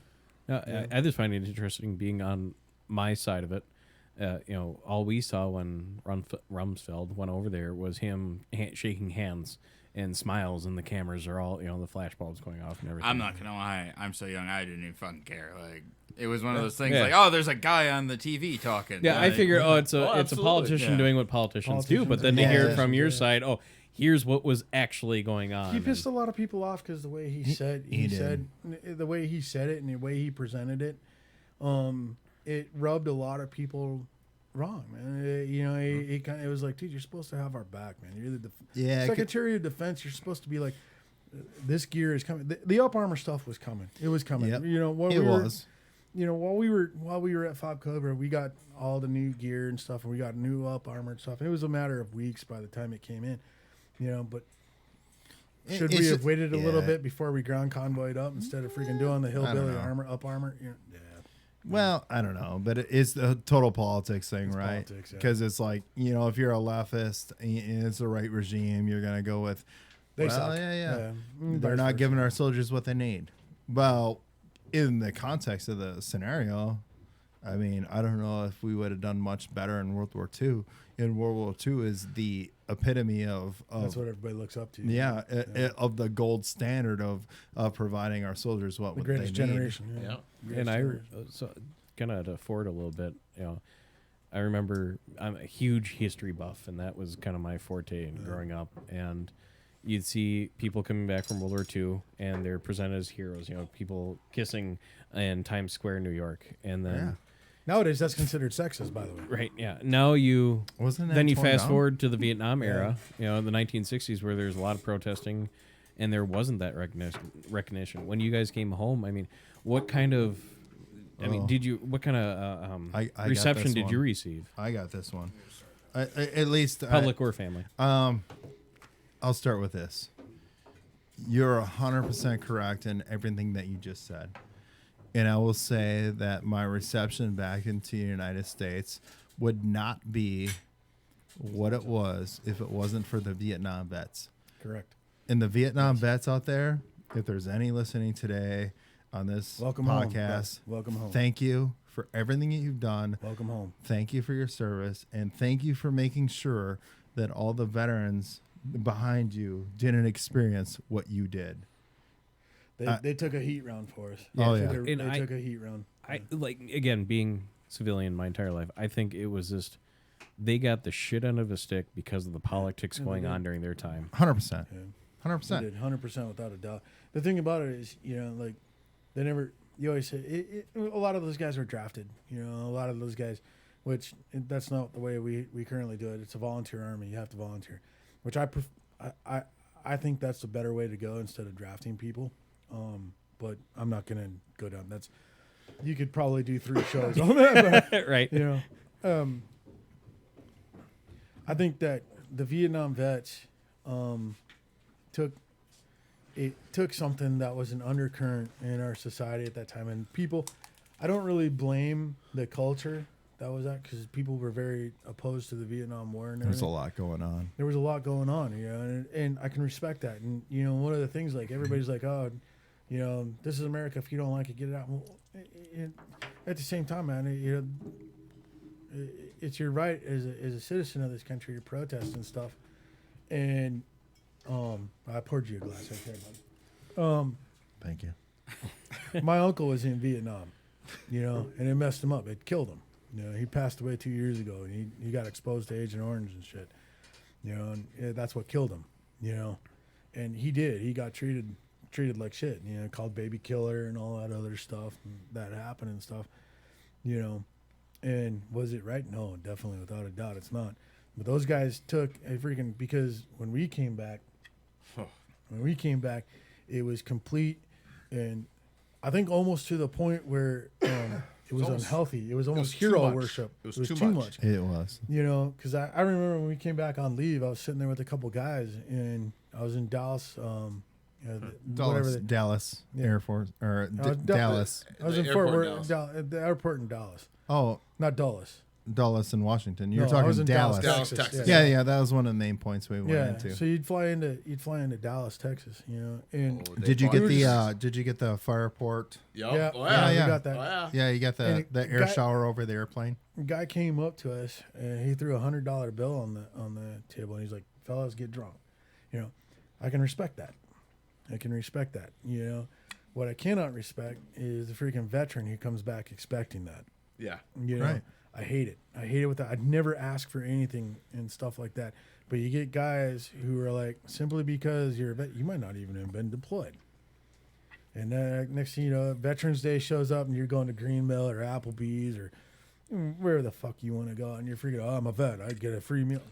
That's not what it's about, man. No. You know, but everybody automatically now, and the way our society is set up, it's like, oh, you're a veteran, I have to do this, that, and the other thing for No, you. you You know, don't. and Do it's like, you- no, just shake my hand. When That's I all you got gotta do, home- just shake my hand, man. You know, I feel awkward. And I feel Yeah. very awkward. Very much so. Very Yeah, awkward. dude. I appreciate it nonetheless, but I feel awkward. It's like, you know, going back to an hour ago plus in the show, why did you join? Why join to fucking pay for college, right? And then I stuck in for different reasons. But doesn't make me a fucking hero. You're right. No. The only reason I stuck in, It's why the I did it- brothers. My brothers in fuckers. arms. You guys, yeah, that's it. No, I simple. remember when we came home from that first deployment, we had a huge fucking parade. There's probably 6,000 people in a 4,000 person town. and we had this huge parade, and we all went to this ribbon wall, and we pulled on our ribbons for each soldier on the deployment, and then we jumped on a bus. And here's the part that I don't tell the story often, but the part that really fucking sinks in with me is all of us were sitting on the front of the bus. Remember, we were sitting on the front of that bus, and we were going to the high school, and all of a sudden this guy jumps on the bus. 65 years old, 60 years old, wearing an OD Greenfield jacket. I mean, blatantly obvious a Vietnam vet. He jumps on and he goes, "Can I ride with you men to the school?" We're like, "Fuck Come yeah, on. dude, join us." You want And a now it's beer? all of us soldiers, and we were drinking We were heavily on the drinking, front of this bus. You want a beer? No. And we all the higher ranking, like all the E6s, E5s, E6s, and E7s, like all the sergeants and up, we're sitting on the front of this bus, and this guy gets on it, and we started talking to him, and he goes, "When I got home, I didn't have this." Right. And it was weird. That moment was probably one of the most influential moments in my entire military It career. changes you, man. Was watching him have his homecoming with a bunch of fucking 20-year-old, 25-year-old just dumbasses like we were. And he joined us like we were fucking brothers. Heroes, And we took him in like he was one of us, you know. And so he rode with us over to the school. I've never seen him again. I have no idea what his name was. It's weird, But to man. this day, I mean, And if you ever That guy was saw one of him, us. and if you ever recognized them, you'd be brothers. yeah. Yeah. Oh yeah. You're Yeah, probably, and he always looks. He goes, when he said, "I never had this when I came home," Yeah. and we're like, "Dude, I remember that. You're with man. us, Holy yeah." shit, I remember that. That was probably weird, one too, of the 'cause, most influential moments in my military career. You go to some of the VFW units out there and stuff, and like it's weird. Hit or Like, miss. Yeah. It's hit or miss, man. And like some of the VFW guys, they're like, yeah, it's crazy because some of the Vietnam guys, they're like, oh, you fought in Bush's war. You know? Yeah, Really, bro? You're you saying fought in that to Kennedy's me? war. Fuck off. You say you fought, yeah. Fuck you, man. Like I went to the VFW a couple times and I won't go anymore. Well, you know, it's still because hit of or that miss shit. on the place you go. Yeah, I know it's hit or miss, and I've gone to a couple. I like the Legion actually better. yeah, Funny how that goes, you right? know, yeah, because the me Legion too. guys are just like freaking, hey, man, Well, it come depends on who in, it is. you I mean, how many of our guys that we went overseas with that, everybody that's been in the military knows this guy that fucking talks the game, plays the veteran card like there's no tomorrow, and that motherfucker never left his office. know? That fucker never went on a see- mission. He see- never once got shot at. Never see it a once lot. got You IED'd. see it a lot, man. And Yeah, that got a fucker's the good one story that's off air for that. that's 100% disabled for PTSD because he can. And that's the part that fucking gets me.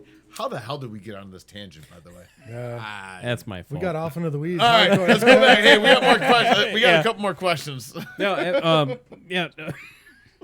You see it a lot, though. Man. You see it, Excuse me. I see it a lot. kind of like, do you see that? So the people who have gone to combat and stuff versus In- the people who are in office, do you see a big difference? in my experience, people who have seen combat, like all three of us, all right, people, I don't ever talk about it. I never talk about it. I don't even talk about it with my wife. I think I got drunk one time, really super drunk. Like I drank a whole bottle of scotch one night, and I told her a fucking story about something that happened over there, and I regret it to this fucking day. I regret it to this day because I don't. I tell the funny stories. I tell the funny shit. I tell the stories about the time I scared this fucker half out of his mind The bug? with the bug, Motherfucker. I tell funny stories, Yeah. about the dude getting hit in the nuts with the fucking chili sauce. I mean, it's. Oh no, that was the football when you hit me in the nuts. You motherfuckers. That was funny as shit. I tell that stuff, man. I don't tell the fucking people. Don't need to know it. People, the only people who need to know it is that guy and that guy because they were there. I don't talk about that stuff. He doesn't talk about it. Anytime you walk into a bar and some dude's sitting there, I fucking killed children, blah blah blah. It's bullshit. It's bullshit, and you're taking away freaking from somebody who actually did experience that shit. Because anybody who sits there and freaking gets all pissed drunk and freaking starts running their mouth about crap like that, I can guarantee. 9 times out of 10, I can guarantee it's fucking bullshit. I promised myself I wasn't gonna soapbox tonight. Well, However, that stopped with Shitbot. So. yeah, when Shitbot started, it's game on. Episode So, what? You got. I 270, Episode basically 270. mentioned that I was a nurse. I'm a nurse at the VA in Minneapolis, Fucker. and I have worked with some. I have taken care of some of the biggest heroes this country's ever seen. And I've also seen the other side. You know, the same side that we know, that we've seen. The guys that never left the wire, that are 100% disabled for PTSD and loving it because they get a fucking $4,000 check. And they post on Facebook about Oh, yeah. how much fucked up they are. And how bad everything is. So I've seen both sides of things. Garbage. But I'll tell you what, the thing I love about the military is the good side of it. The guys that jumped into Normandy, and I've taken care of more than I can count. And I've heard their stories, and I've heard how fucking cool, you know, after they came home, they just fucking went to work, and they didn't give a fuck. They just went to work and took care of their kids. And I've heard the stories of the Vietnam vets that actually did their fucking jobs and gave a shit and came home to fucking nothing. And then I heard the stories of our guys that went to work and fucking came home and just took care of business. And then I see the other side of it, and there's nothing that pisses me off more. And I really shouldn't be saying this out in public, but that shit needs to fucking stop, because these It takes away guys, from the guys who legit. the guys that actually need the help, we lost another one just recently. Yeah. I I just I've found gone- out about yeah. that today. We lost another guy from our second deployment. Well, he was on our first gone- deployment too. I've gone to a funeral for the And- past 6 years. This year, this April will be number 7. I've gone to a funeral for the past 6 years. 7 now. For somebody boys. who's Yeah. I mean, who's taken care of, And who all killed of that, themselves because. you know, and the resources that we should be Shit. putting towards that, towards the It's- guys that fucking need it, are being taken up by these fucking it assholes. creates that- bureaucracy, and the bureaucracy gets in the way of helping people. Who really need But help. can I add to that? yeah. So you guys know this. Nobody else on air knows this, but 2 weeks ago I went to the CVSO for the first time. Yeah. And you know, CVSO is the County Veteran Service Officer, and that's where you initially make your claim for whatever you got with the VA. And that's the first time I walked in there.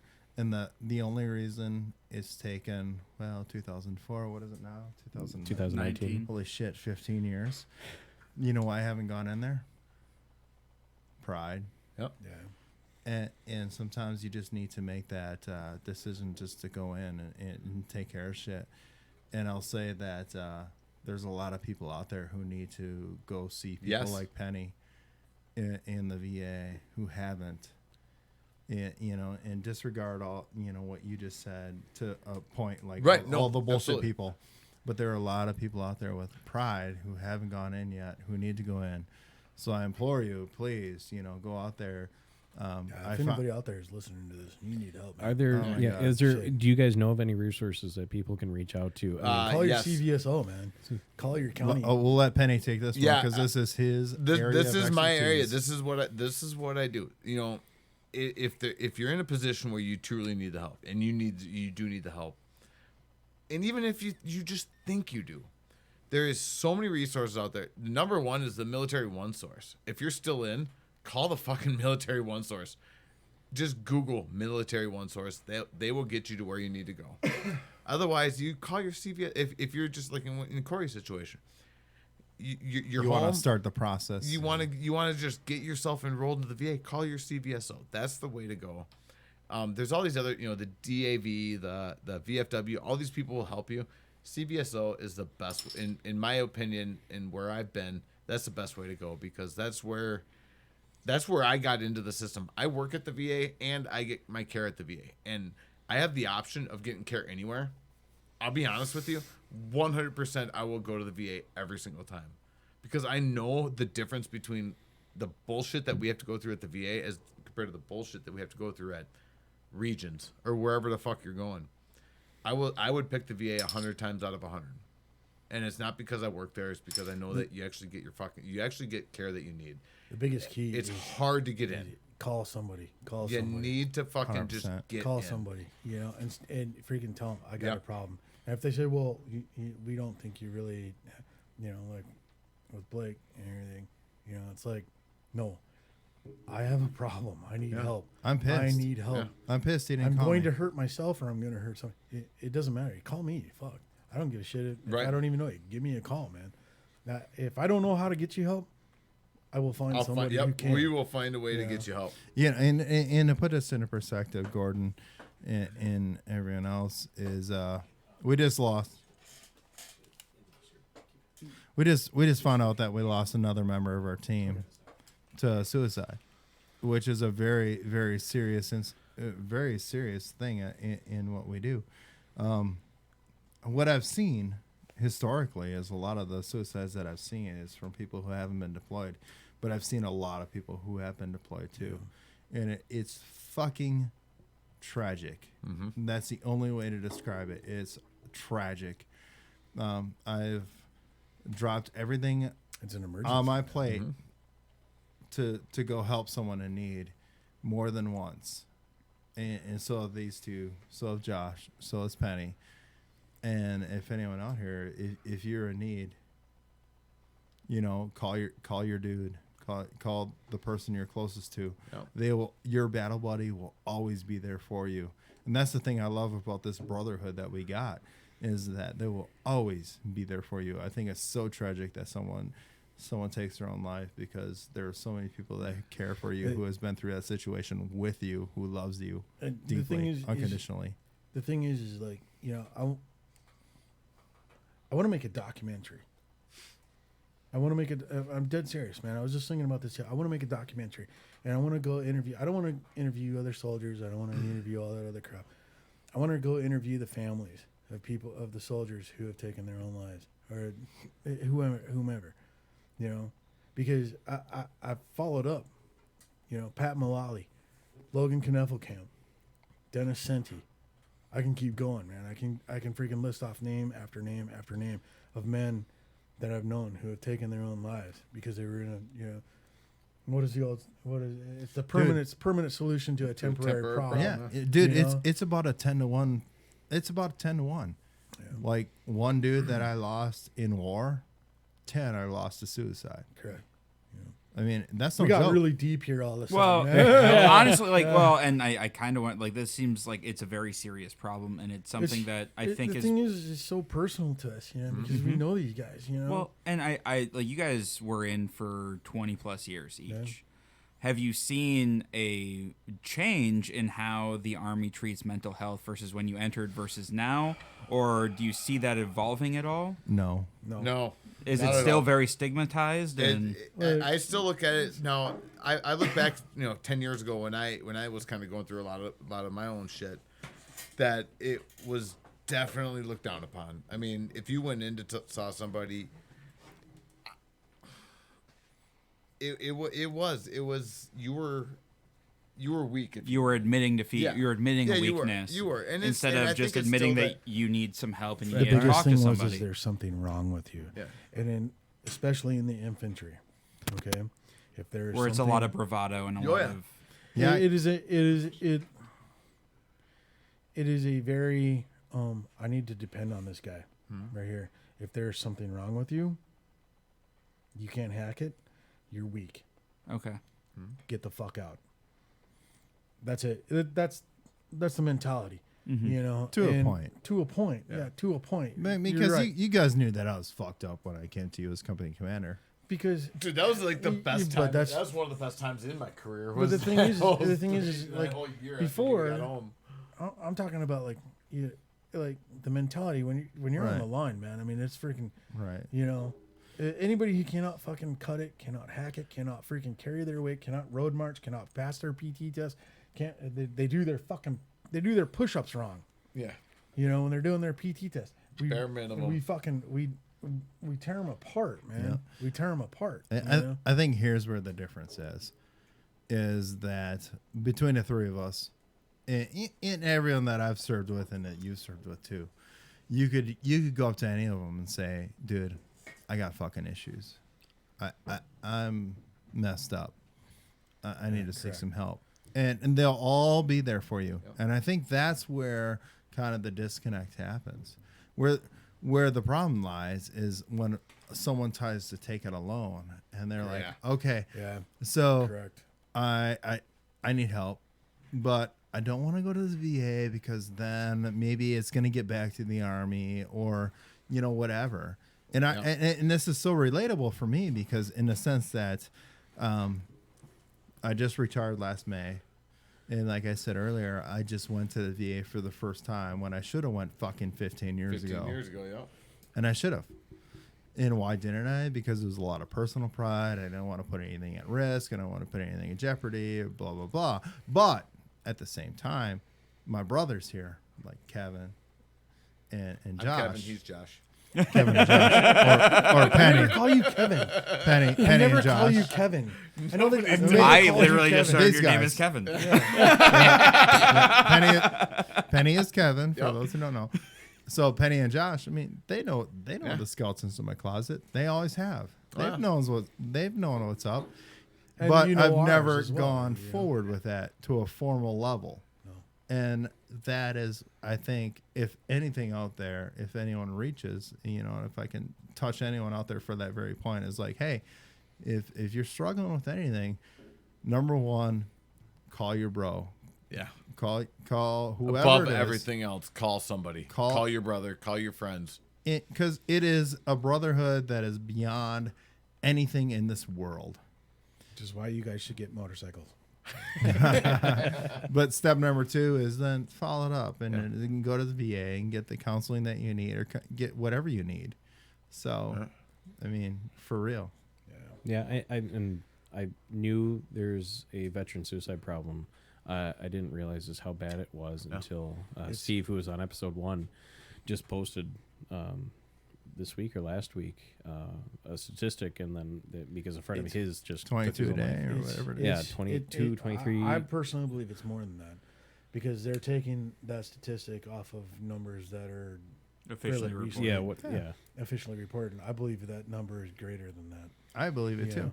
And it is, I believe suicide in general in this country is it.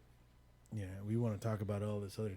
I'm not even gonna get involved in fucking politics. Fuck the politics in this country right now. But I think it's freaking a national emergency. Yeah. Yeah.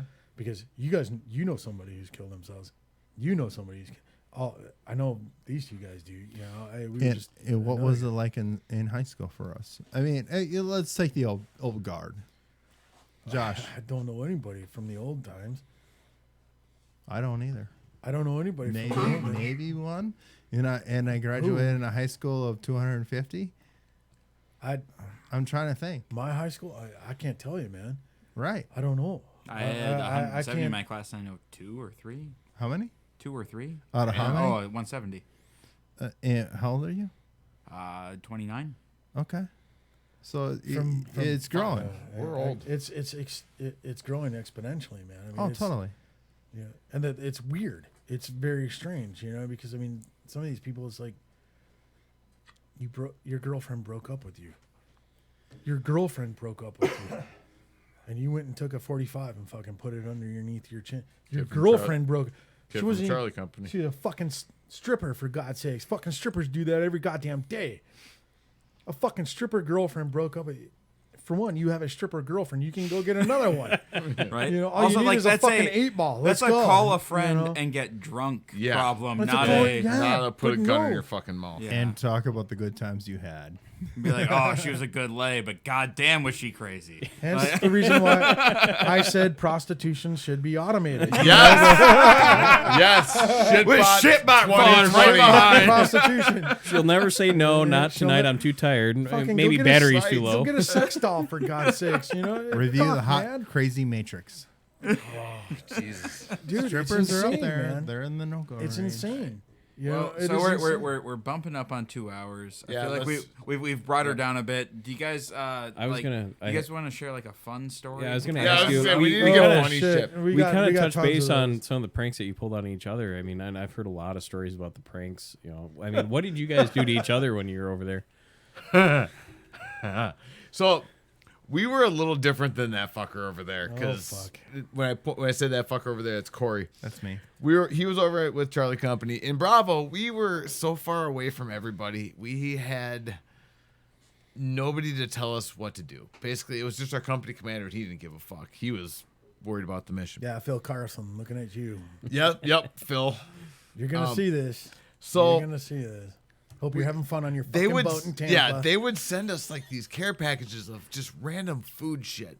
And the best is when we got like the boxed chili, because you could take that shit and Hormel when chili. you fucking cut that thing open and chucked it at somebody, No, you have to. we give him didn't some eat background. any of this stuff. We just have to fucking give him had some food background. fights within fucking 130 people having food fights. So about 3 months into the trade, we got really fucking bored because you did this cycle. Okay, you're on a rotation. You did 3 weeks of freaking missions, and you got put on freaking fob security, right? Yeah, I'll take a little bit more of that actually too. And then, and then you got put 1 week on QRF, right, which is quick reaction force, right? So QRF was basically boring time, you know, but it wasn't. In your world. Yeah, right. No, it got, Well, it got compared- pretty thick. compared to It got Smart, pretty it was thick. a little But all different, you were but- doing was sitting around. So one day somebody decided to throw some fucking some type of food, and it exploded across the whole goddamn fob. So the whole fob got involved in this massive food fight. I mean, we were going in, we were going anything we could, freaking plum sauce, freaking. Oh, the date sauce. Stupid. It was like ketchup, only fucking like date Beans, sauce. And you just freaking- spray it on each other. It The was only thing great. that we didn't throw at each other was bacon because everybody was like, "No, bacon's off." Bacon's sacred. Bacon is sacred. I like eating that shit. Fuck you. Throw that Islams at me. don't I'm like keeping that. it. You know? So we dipped our periodically, bullets in that shit. we would get off duty. We would go back to the trailers, you know, because we had 2 squads on, 2 squads off, you know. So 2 squads would go up beyond Cura, 2 squads were back. So a bored soldier is a dangerous soldier, Or a fun soldier. 100%. you know. So one day, somebody decided that they were going to throw a piece of food at somebody, and it exploded. So periodically, every 5 weeks or so, we would have a massive food fight. We you took know? all the care packages that were given to us that nobody could eat. It was like just fucking piles of food. Are We we, started are we stop- counting Girl Scout cookies here? Oh my god! Everything and anything edible was chucked at somebody. Except for fucking Samoas. Those things were off limits. they Oh, okay. Samoas They're were up there with bacon. Yeah. Have you ever had a Samoa and bacon at the same time? No. Magical. while throwing chili Sounds magic. Magical. definitely. Magical. What about Thin Mints, though? Because that's sacrilege. Fuck You're Thin Mints. oh, Fuck. Jesus No, Christ. Thin Mints are only good frozen. Oh, get out of here. Fact. And if you're in the desert, I'm assuming it's hard to freeze things. Oh no, we could figure out a way. So we used to have these massive food fights. So, anyways, we had this Lieutenant Jansen, now a major. Major Jansen, who had one of the best practical jokes ever pulled on him in history, ever. And I'll get into that here in a little bit. But anyways, one night we were having this massive food fight. It's the middle of the night. We're sitting there chucking food at each other. Blah, blah, blah, blah, blah, blah, this. So he hops up on top of the HESCO barriers, right? What's And a a HESCO HESCO barrier? barrier wall. it's a collapsible wire barrier that you unfold and then you fill it full of dirt, right? It's like a So 6x6x6. Yeah, 6x6. Yeah, so it Fill it full becomes a of solid sand. piece of dirt. Yeah. So he hops on top of it. He's running around and he's chucking food at us, and our bro, freaking Dan Kirchhoff, he's like, "I'm gonna get that fucker." All right. So he goes over and he grabs 2 boxes of Hormel chili and he cuts the top off of them, right? And he goes and he stands over behind this trailer and he waits till freaking Jansen's come running across. Now, I was on the other side of the trailer, so all I did was I heard it. Okay, I didn't see it happen, but I heard it. I hear this, "Got you, fucker!" Ah! So I go running back over there. Dan's shining a flashlight on him, and this cocksucker's got fucking chili all over his dick. And he's holding it. He's holding it like and he's up on top of this HESCO barrier, like, "Oh fuck, oh fuck." Dan smoked him straight in the nuts with some fucking chili, right? That preceded a freaking series of events that It was just it downhill was from there. legendary, man. It was downhill legendary. from there. The time that we sandbagged his door shut, so he's sitting there fucking trying to get out, and he's hitting this door. "I'm gonna kill you, cocksucker." Finally, he just fucking gives up. So what do we do? Like a half hour later, we pull all the hinges. We pull the sandbags. No, away, we took all the sandbags out and we pulled popped all the hinges out. right? So the next time he's trying to push the sandbags, he figures he's gonna hit the door. He's gonna push all the sandbags out. He hits the door. The door No, goes wait a minute. fucking flying off. Wait a minute. He was at the time he was officer of the guard. Oh yeah, he was like. So on a- he anytime, was, like, anytime in charge of somebody, shit at this anytime time. somebody freaking radioed and said, "Hey, OG, we need you down at the freaking at the ECP right now. There's an incident." He has to go running, right? So he hears. We got somebody to call because we went out to one of the towers. We're like, "Let me see your fucking radio." but Sergeant, fuck you. Let me see your fucking radio. Yeah. We were Remember, straight up, we're we were supposed to straight be up the ones mafia. that are in dude. charge here. We're supposed to be the responsible Straight up ones. mafia. We're like, yeah, OG, you need down here. There's an incident down at the ECP. We got somebody down here with typhus. Two guys are back there, and we're recording this shit. And he's like, oh shit. So he hops up and he goes, oh, you can hear him. He sees in his head, he sees that thing's still full of sandbags. I have to hit it with as much force as possible. And we're like, this is going to be good because we popped the pins on those fucking hinges. So he hits that going about 150 miles per hour. He comes shooting out like a fucking rocket, hits the ground, and we had put off, I forget what we put on the ground, but it was nasty and gross. Oh, it was not something you want to land on. I know that. So he gets pissed off. He gets pissed off at our freaking, our bro, Dan Kirchhoff, right? So 2 days later, me and Dan are sitting there, and Dan gets up to go freaking, because he was on duty.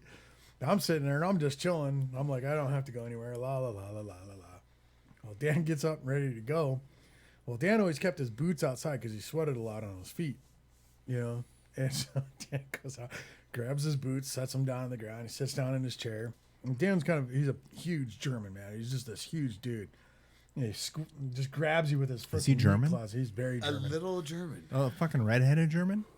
He's an Irish German. Irish German. Okay, got it. You guys are poking fun, aren't you? Yes, we are. Fucking poking fun. Well, he's a redhead. I mean, come on. He's not As long as Aryan. it So doesn't come he's- storming down the staircase. He's an angry outside. German. So he goes, he sticks his fucking foot in his first boot, and this yellow goo just comes right out of the top. And he's like, what the fuck? Jansen had gone up to the chow hall and got 2 bottles of mustard. And sank a bottle of mustard in each fucking goddamn boot that Dan grabbed. So he takes this other boot, he's like, I'm gonna kill that cocksucker. Mustard goes everywhere. Then there was a macaroni incident, or the time you threw dry fucking. Oh, and I got him Dry with the freaking fucking Gatorade. no, it was the lemonade powder in the eyes. Dude, there was so many fucking times. We just Jansen got picked on mercilessly. His driver was a guy named Colin Gilbert. And Colin Gilbert pulled off the greatest freaking practical joke. The greatest practical joke there was. So every time we went on a mission, we would go outside the wire. Gilbert was freaking Lieutenant Jansen's driver. And every time we would go in Iraq, in the cities and everything, there's freaking, anywhere you go, really, there's a shit stream. You know, because they don't have indoor Oh, plumbing. it's crazy.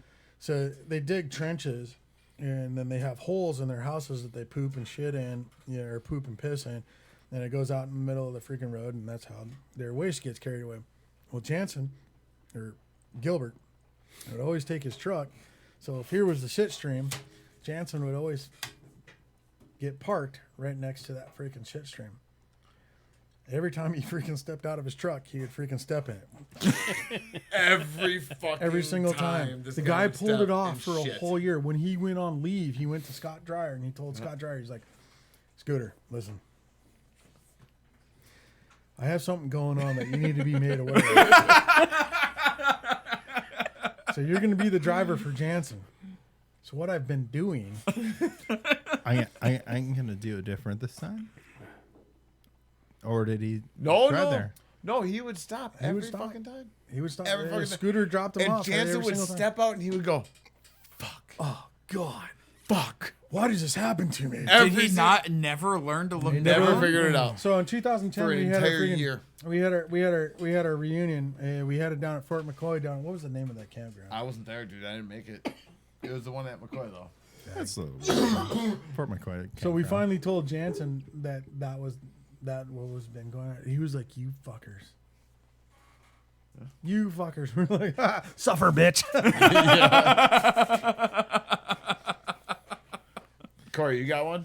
a real quick one because Josh's story lasted for fucking ever. I'm sorry. He seems like a talker. I don't know. No, he has. You get a little. I saw the bourbon get passed out. That's when I know Josh is gonna open up. So it's good. Get a motorcycle. You sound like you're on Delicious Dish. Awesome. So you guys know the pocket pussy story. Which one? Which one? Oh yeah. Well. So in Samara, There's been a lot There's of a them, couple dude. of those, man. no. So in Samara, the way we were down in the patrol base. So we were basically in this old hotel, And the way it was arranged is that squad leaders, E6s, staff sergeants, they had a room to themselves, but there was 4 of them. So there'd be 4 staff sergeants in this particular room. And it was basically like a hotel room. So they had their own shower. And what happened was, I know what he's talking about. is a bunch of these, 3 other of these guys are like, hey, this is gross. I want to go take a shower, and I see a pocket pussy in the shower. That's fucking nasty. Like, I don't know what you're doing when you're showering. Well, actually, I do. I just don't want to know about it. So there's like a mini intervention. They're like, hey, dude, this out of sight, out of mind kind of shit. Like, we don't want to see it. Well, the dude didn't listen very well, because this goes on for another month. There's this pocket pussy just sitting in the shower. Well, they talk to the medics. They're like, hey, I don't know if there's anything you can do about this, but there's a pocket pussy in our shower. They're like, oh yeah. Never talk to Doc when you want something. Oh yeah, yeah. If you want anything, you talk to the doc. There's 3 sacred people in the military. It's the doc, it's a supply sergeant, and I don't know who the third is. Chow. Oh yeah, Yeah, the cook. Never The fuck cook. with your cook.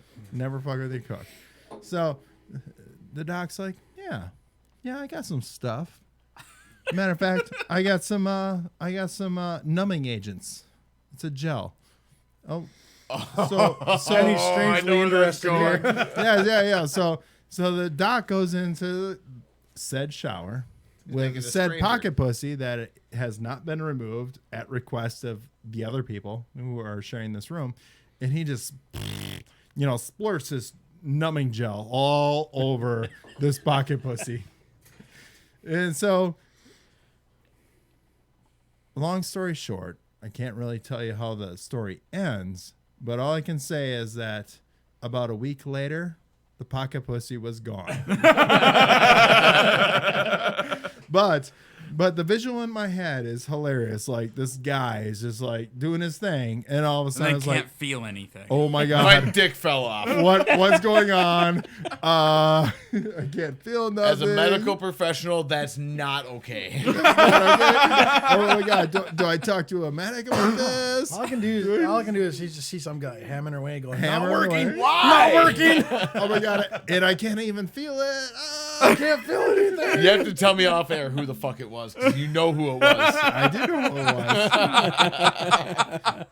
was. So, yeah, long story short, that was the last time the pocket pussy was in the shower, and mission accomplished. Yep. Thank God to the medics. It's all over. I'm surprised guys didn't get gonorrhea, because if they're out of that, everybody would have been sharing that fucking thing.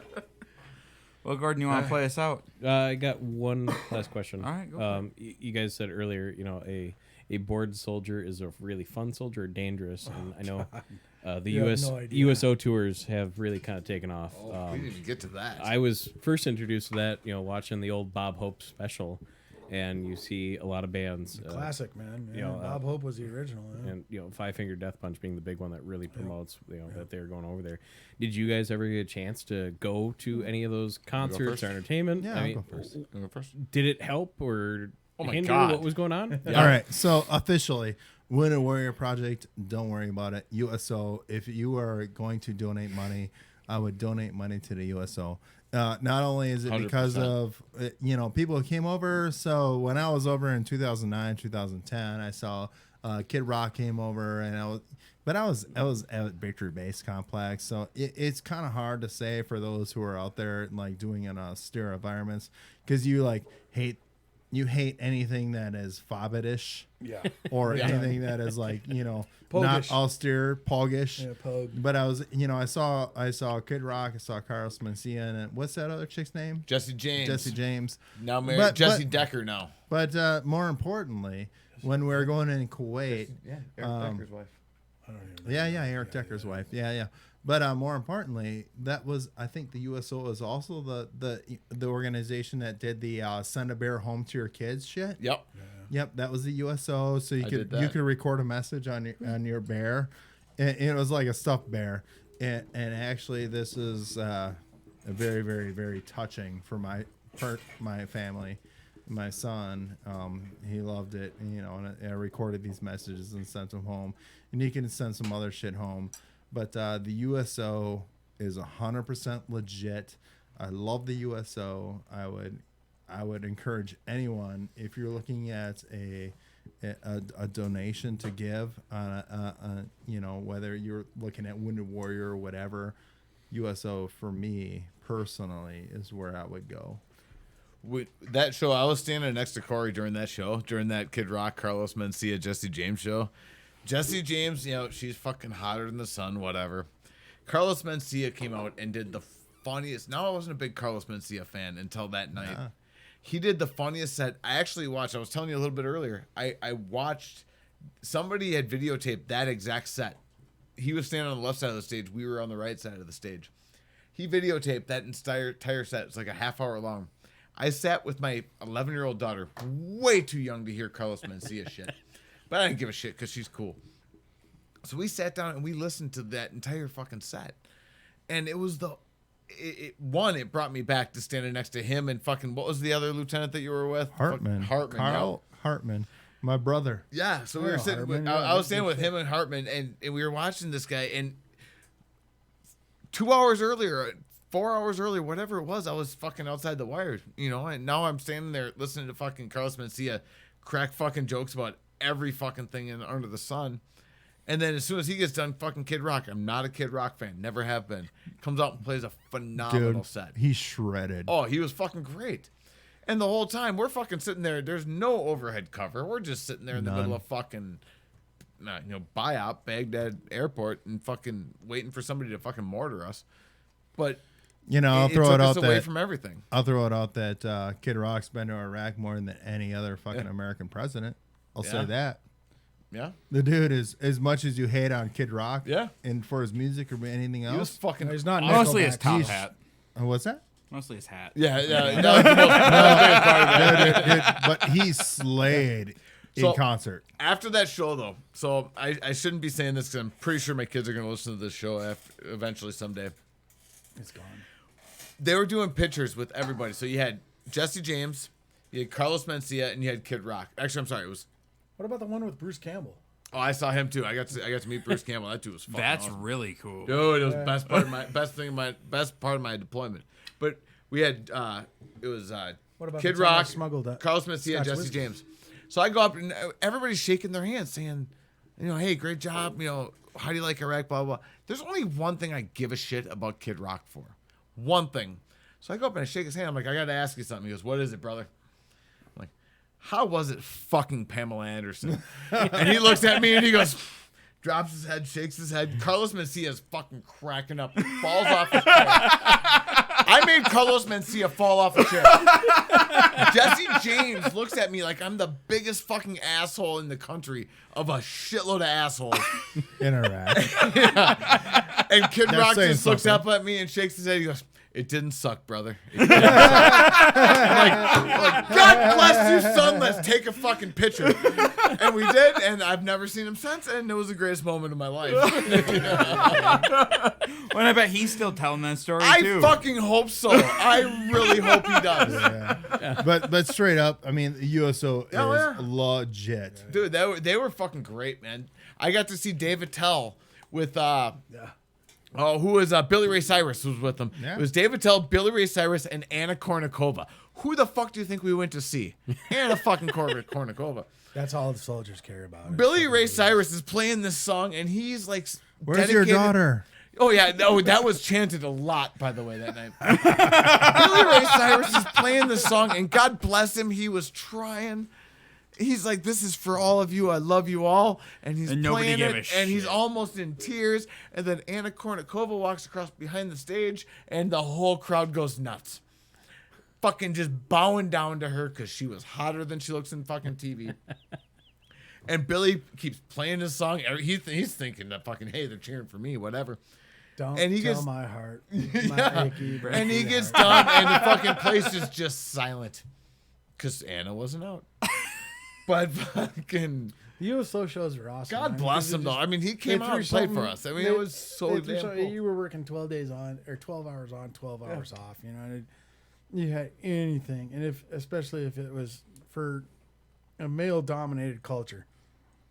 If it was a pretty girl with a spectacular set of fucking boobs, you know, you're just like, fuck it, I'm going. I might see Anna Kournikovas' boobs. Dude, Fuck, she was you know? amazing.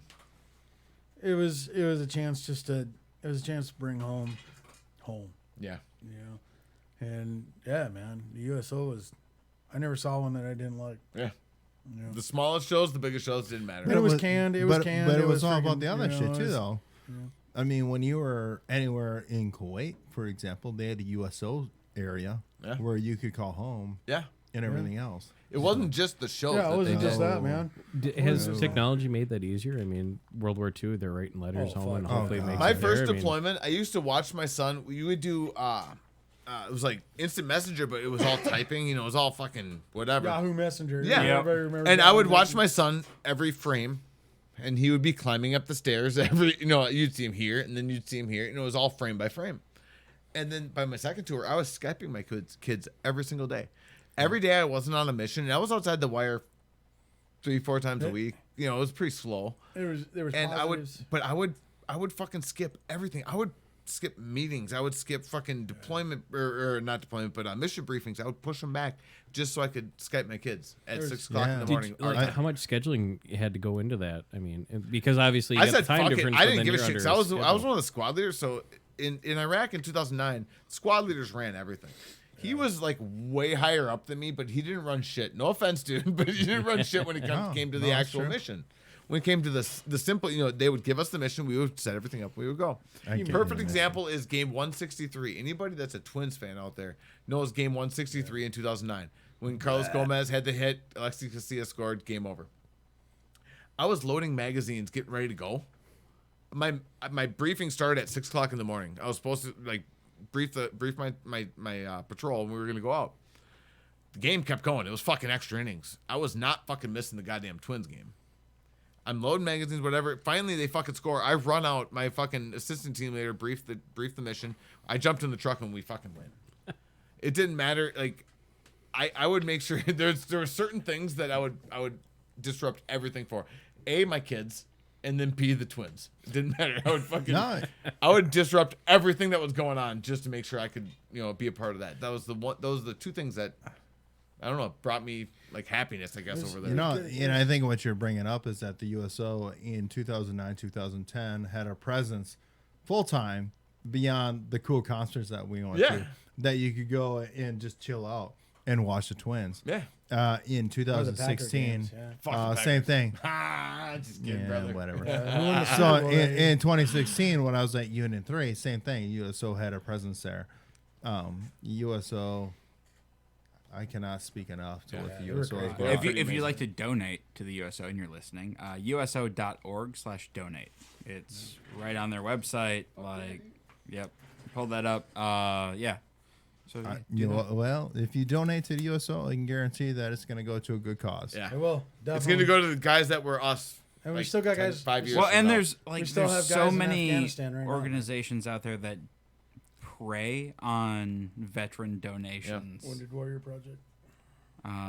So giving to one that you know is going to go to a good cause is such a big thing. Yeah. I can vouch that USO goes to a good cause. Seconded. Third. All All right. right. Perfect. Gordon, play us out. One last Oh, question. no, never yet. So anybody listening that, you know, if they're in middle school, high school, and they're thinking about going military, I mean, do you have any parting advice for them? Air Force. You said it before I did. Defend America's coffee cups. Air Exactly. Force is honestly, do what you want to do for the reasons that you want to do it. Exactly. Don't join the Army because I tell you to join the Army. Don't join the Marines because Don't join the Marines at all. at all. Just don't, because they're them. No. But I no, will say honestly, join what you want. Do what you want to do. Figure it out. But there's if I didn't join when I was 17, I wouldn't be here right now. I wouldn't have my 3 amazing fucking kids. I wouldn't have my house. I wouldn't have my wife.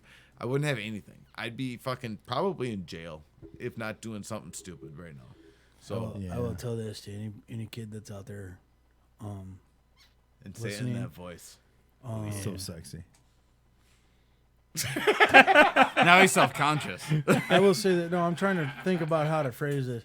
If somebody tells you that you can't do it, prove them wrong. Somebody tells you you can't fucking go over there. And don't listen to all this social justice bullshit that's out there. All right, because who is it that said Orson Welles? People sleep peacefully in their beds at night because rough men stand ready to do violence on their behalf. Yeah. All right, we need people like that. We need people like that. And you know what? It takes freaking somebody who says, you can't fucking do this, you can't do that, blah, blah, blah. Fuck you. I'm going to prove you wrong. Yep. I'm going to do it. And I'm going to freaking be the meanest, baddest motherfucker out there. Marcus Luttrell once said, I don't know the word quit. Yeah. Learn that. Get that mentality, because freaking, personally, I had fun. I thought it was fun, The infantry, I willingly joined the infantry. I didn't have to go there. I didn't have to go to be an FO or anything like that. I wanted to freaking do the hard stuff, because I wanted to challenge myself. Yeah. Challenge yourself. Somebody says you can't freaking do something, prove them wrong. Yeah. Prove them wrong, man. Do it, because it's freaking, we need people like that in this nation right now. We need people who are going to go out there who want to freaking sleep in the swamp, who want to freaking be cold, tired, just freaking live in an austere environment, because that's what makes this country freaking the awesomeness that it is. Yeah. That's freedom. That's America. Yeah. And I'll add on, whether you're a female or male, Don't matter. If you make that choice, welcome to the brotherhood. Yeah. Yep. Yeah, exactly. There's like nothing you'll ever experience. I mean, It was the best life ever. And the best part about it is I don't have to do that shit anymore. Fucking A. I can sit here and talk about how fun it was and not have to remember But how it- bad but it it- sucked when I was but doing it's a it. brotherhood. It is. And you'll be there from the day you get in One of us. to the day you die. It's a brotherhood. No other thing like it in the whole world. And like we kind of got a little deep there for a little bit there, folks. But if you're a veteran and you're in a bad spot, reach out to your battle buddy. Reach out, call Fucking somebody, talk to them, Yes. please. Yes. I'm gonna put it in the description of the show. There's gonna be a link to a donation going through for my buddy Steve from episode 1, friend of his that took his life earlier this year or last year, excuse me. And I'm going to see if I can't find websites or phone numbers or something like that. Throw that up in the description of the show for you to reach out to. If you have served, thank you, appreciate it, and thank you guys for coming down tonight and keep me. Oh, yeah. Thanks, man. Keeping was you fun. out late on a Sunday. I know you guys got work in the morning, so appreciate Also, it. if you're a vet and listening and you want to share your story, where can people reach you, Gordon? Yeah, hit me up at roapodcastinfo@gmail.com. You can also find me on Facebook, Instagram, Twitter, and now Vero, all at symbol and then Rules of the Arena podcast. And Yeah, or please look get a hold for of the- me. yeah. If you want to come down, hang out, drink beer, whiskey, just chat about whatever, I'd love to have you on. Yeah, literally the only perk is free booze. And we've had a lot. That's a great perk. That is a great perk. Oh, We know a lot of people too, man. I'd love to come down here and talk to you. yeah. so. And if you're listening to this show, please get a hold of me. Tell me what you like, what you don't like. This is the second episode. It was kind of a half idea that I've been kind of sitting on for the last few years and still working on exactly how this is going to go. So I need your feedback. I appreciate it. And if you're on iTunes, give me a 5-star rating, and I appreciate the hell out of that too. And we will catch you next time. Sometime later. Don't have a next.